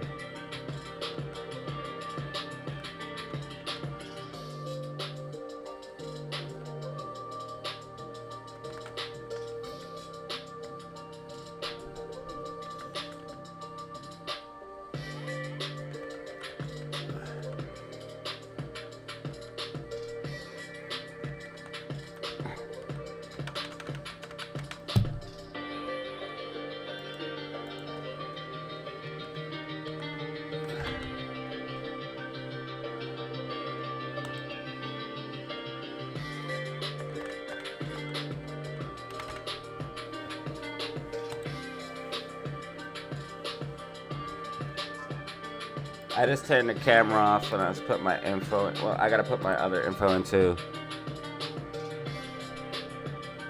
Okay, and now continue to check out. What? I have to create an account.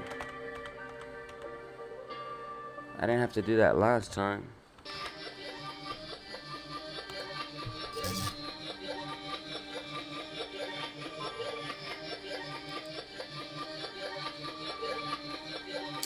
Of course it makes it hard, right?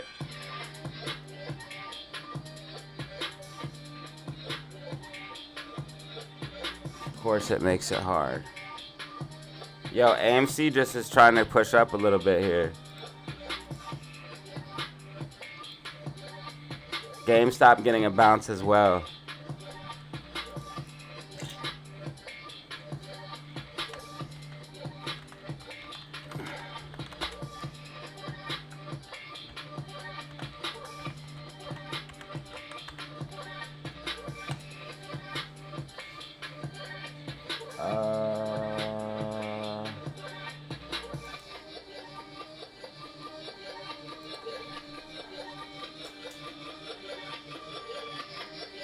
Don't make it so hard I don't buy this shit, you dumbasses. Sponsorship inquiry.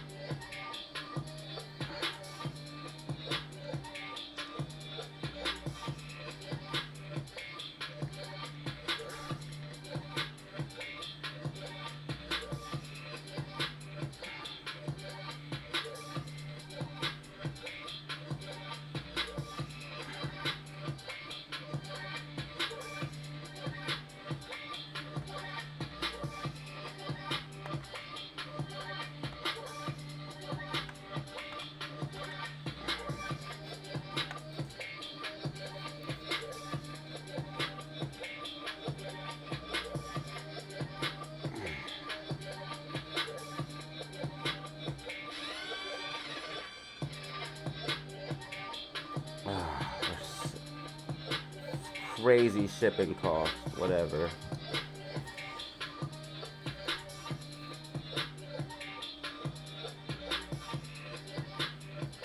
Let me see something.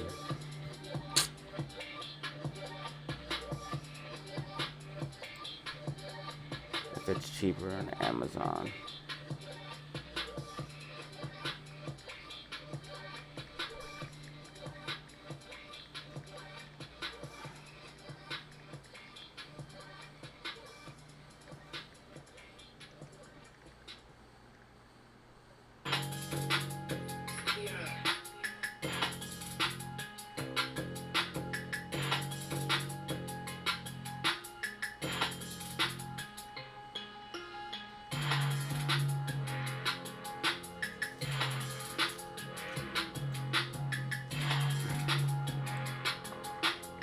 All right, Spy still trying to eat into the gap a little bit here. Spy trying to eat into the gap a little bit here.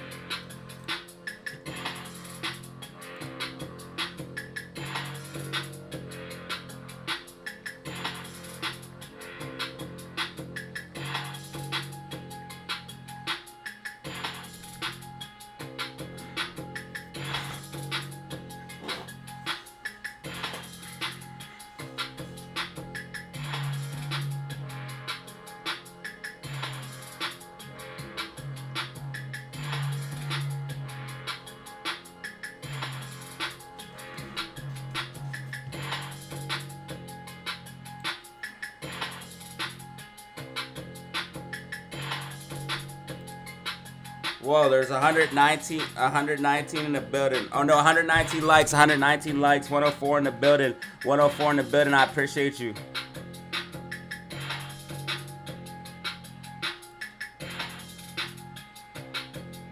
Who printed off calls today, baby? Who printed off calls today? Who printed off them spy calls?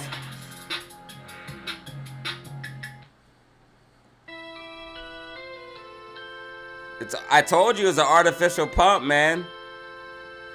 This thing's on a tear.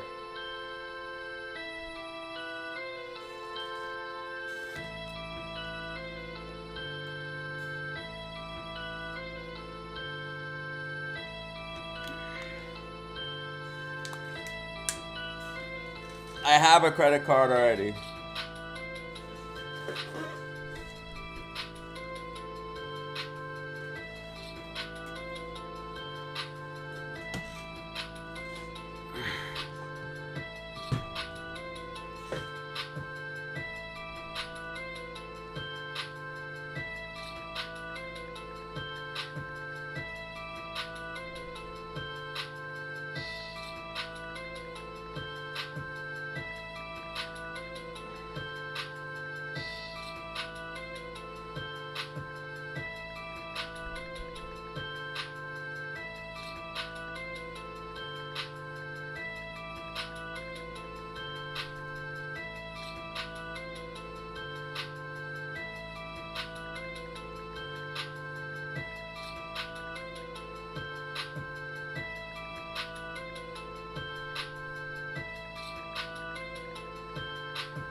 Yeah, I talked about the gap in Discord for Spy. I said it's gonna pop up, fill this gap, and then probably drop down. We have to see what unemployment does tomorrow, though. We got a really good ISM services PMI drop today, and it blew market expectations out the water. Tomorrow, though, we have non-farm payrolls and unemployment, and if it comes out hot, that's going to be bearish. So we got to watch for that. AMC's at 270. Very slightly red on the day at 0.18%. 271. And then GameStop 22.59.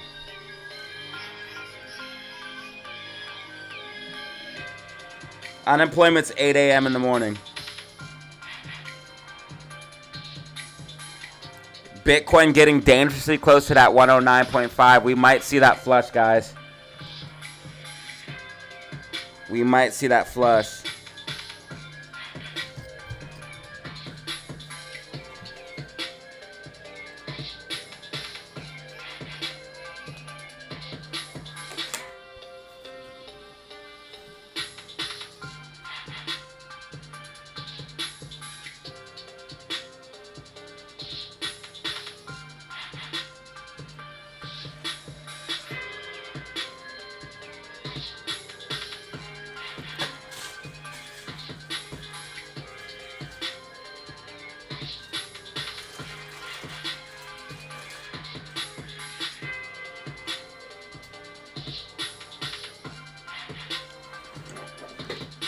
Unemployment's at 8.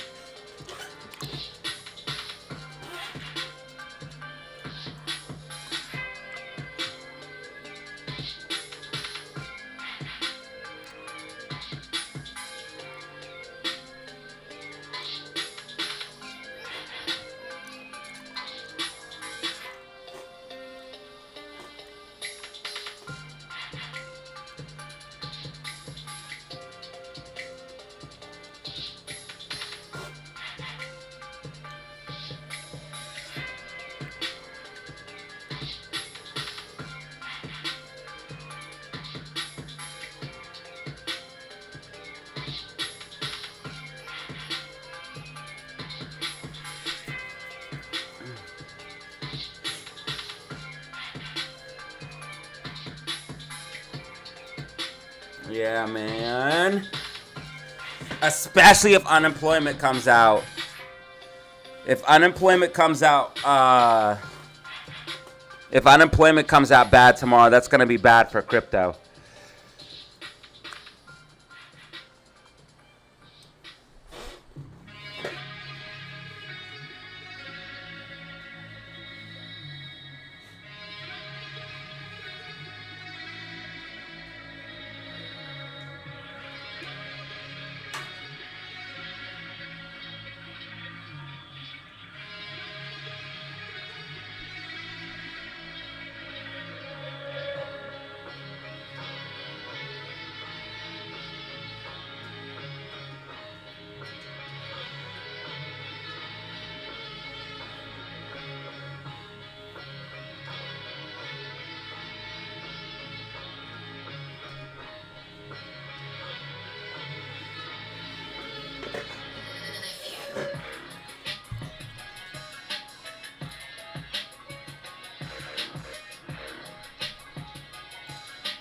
This beat is disgusting.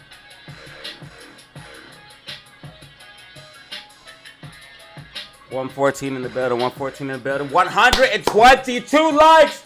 We're almost at 125. Thank you, fam. Thank you, fam.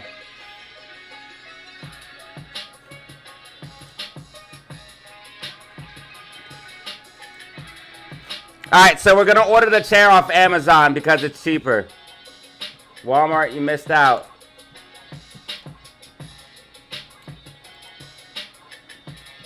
And so not only is it cheaper, it comes faster. Wow. Amazon beat Walmart. Who would have thought? One brand new member today. Multiple super chats. Guys, thank you for all the love.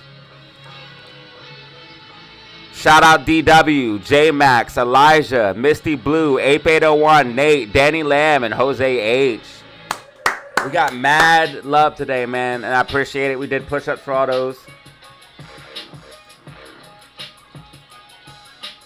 The super chats give me an excuse to do push-ups, so that's why I like them. You know, it's like an excuse.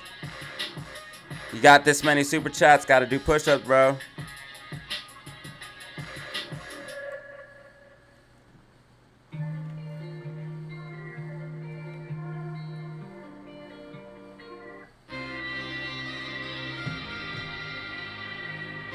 SPY starting to get red MACD, RSI trending down. SPY might sell off just a little bit in the close as people take profits. SPY might sell off a little bit in the close as people take profits.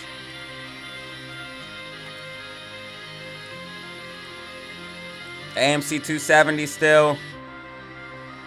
GameStop 2250 as it comes towards max pain level. 2250 is max pain. They're going to want to close at 2249, 2248 tomorrow on GameStop. 2249, 2248 is market makers price targets.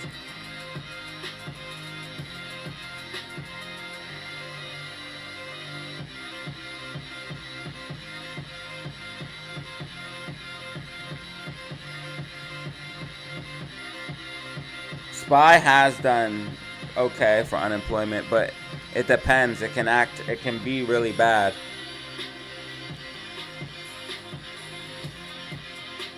Unemployment hasn't really gone up. That's the thing. It stayed really the same. But if it goes up, that's bad. It hasn't really gone higher than 4.2. If it goes to 4.3, that's bad. It's really bad. Because that means it's steadily rising over. You guys can see how it's steadily rising. So if unemployment goes to 4.3, that's really, really bad. That would definitely be bearish. If it stays 4.2, that might not be that bad. But if it goes to 4.3, that's really, really bad news. And there is a consensus of 4.3, so you want to be careful on that.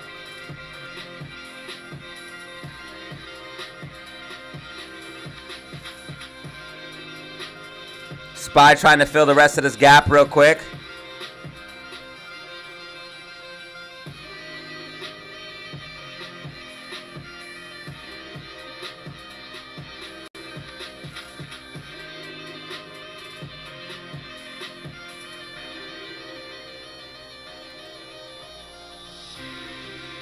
Man, this beat is really good. I like it. I really wish Bitcoin could get a bounce. It might just have to follow its path. If SPY fills this gap completely today and unemployment comes out bad tomorrow, it's going to drop so hard. AMC 271, AMC 271, let's go. AMC might pop green on the day if we could just push a little bit here in the close. Got 7 minutes remaining, 7 minutes remaining, 7 minutes remaining.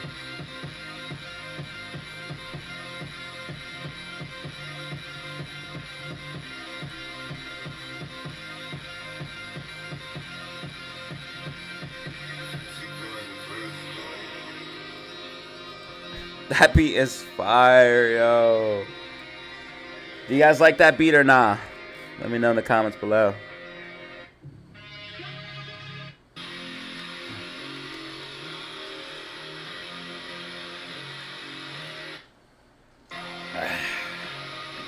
Yo, SPY just filled the gap. SPY just filled the gap.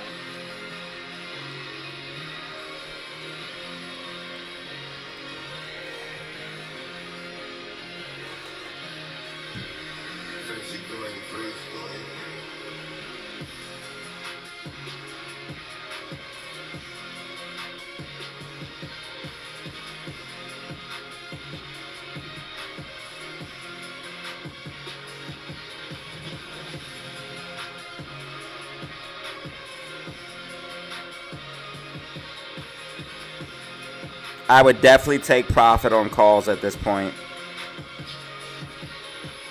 I would definitely take profit on calls at this point. Not financial advice, of course. But this is where I would definitely be looking to get the fuck out and be done.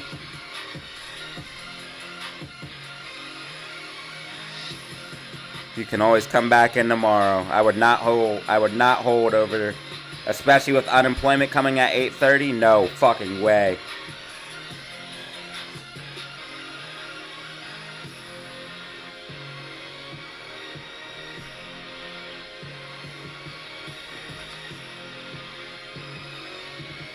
You wouldn't be able to exit either. So yeah, holding calls into unemployment's a huge mistake. You wouldn't even be able to fucking cash out. Unemployment hits.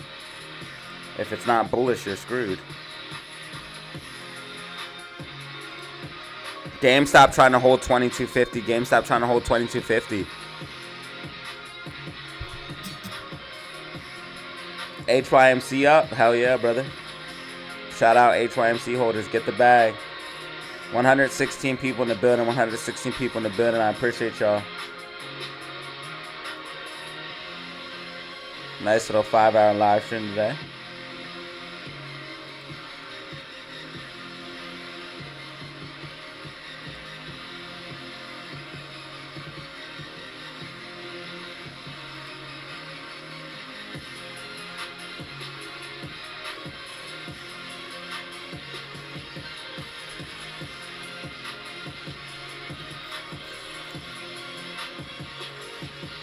By absolute on an absolute tear right now.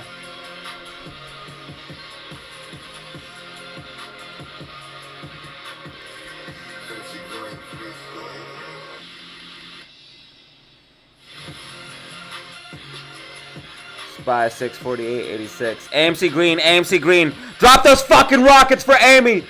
Drop those rockets for Amy. Amy 272. Amy 272.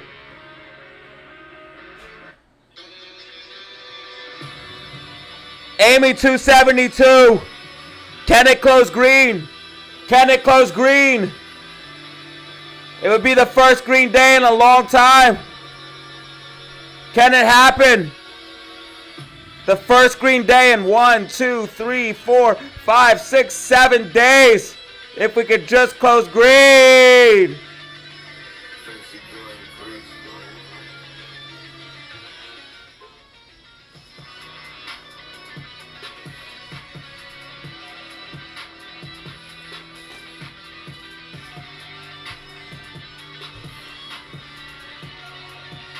Two minutes remaining. 2 minutes remaining. 2 minutes remaining.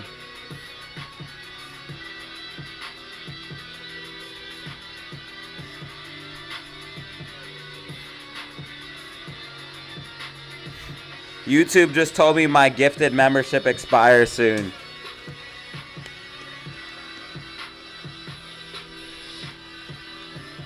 Somebody gifted me. How the hell does that work? I literally can always use the emotes. I can use the emotes anytime. I don't have to be a member.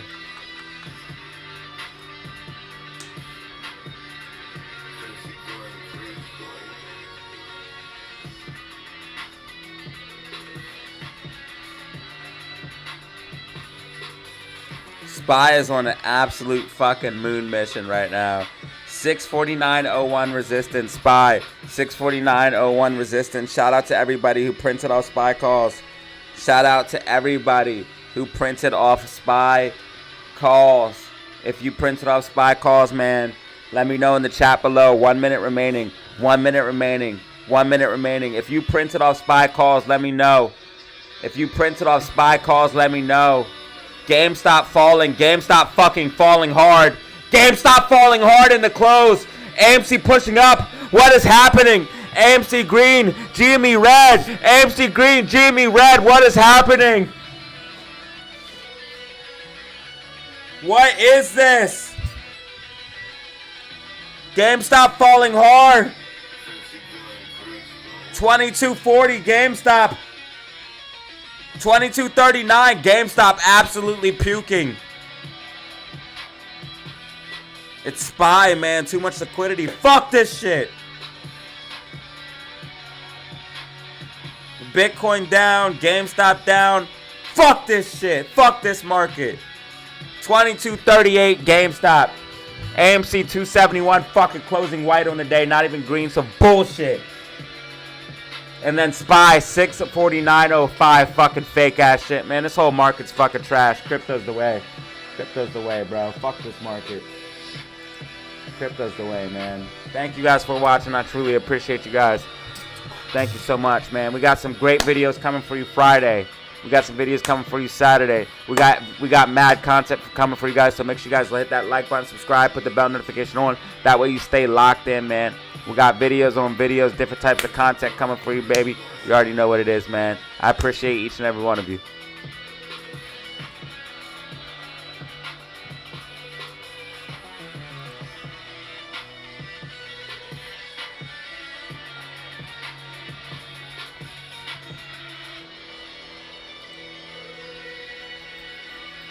Thank you, family. And as always, have fun. Stay safe. Make money. Peace out, family. Until next time.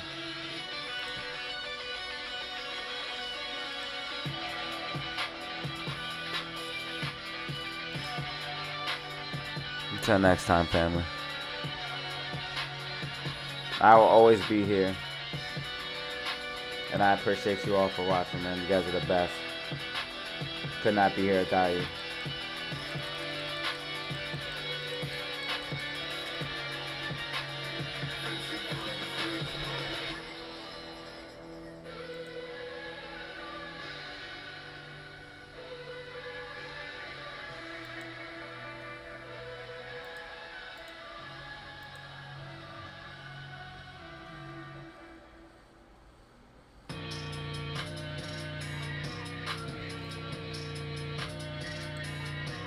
Much love, DZ fam. Thank you for everything.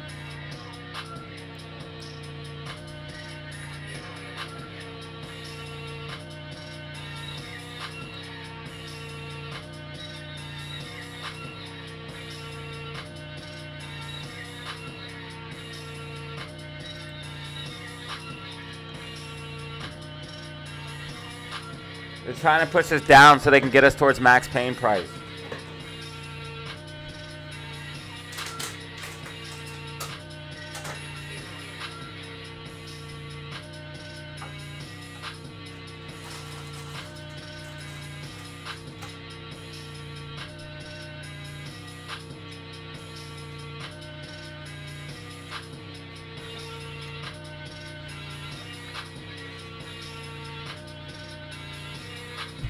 You're welcome, Sayer.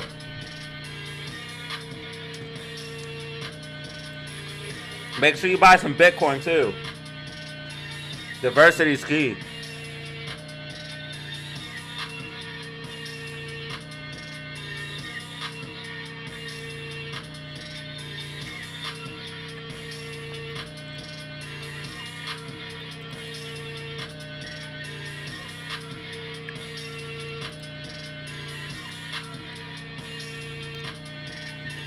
Five-hour, 30-minute live stream.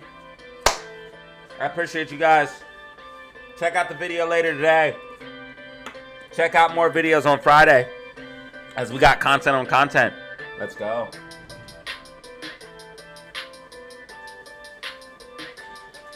We got content on content. We got mad views coming in.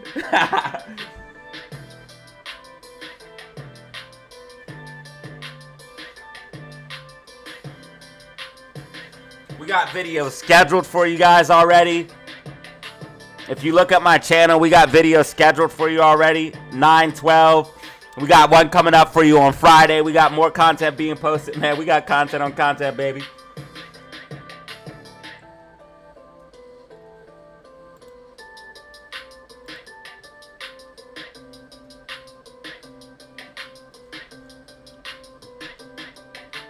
See ya, Junior.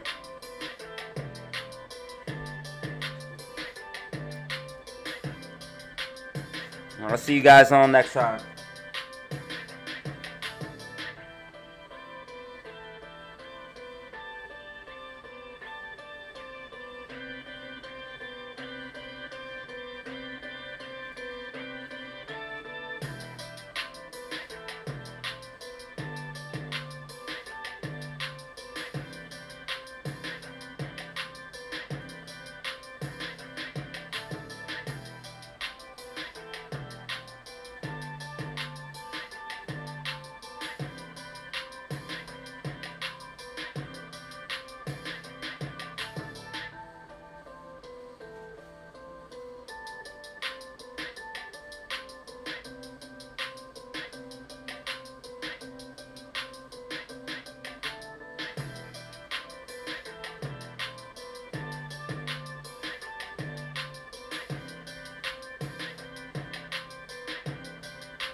$1,200 views.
Peace, fam.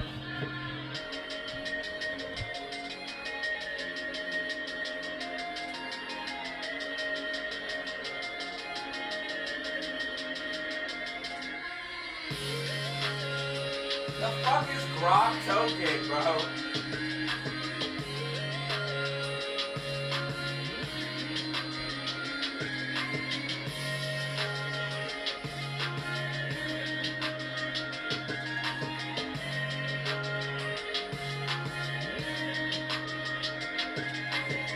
No one even knows what the fuck Grok token is, dude. You fucking stupid bots.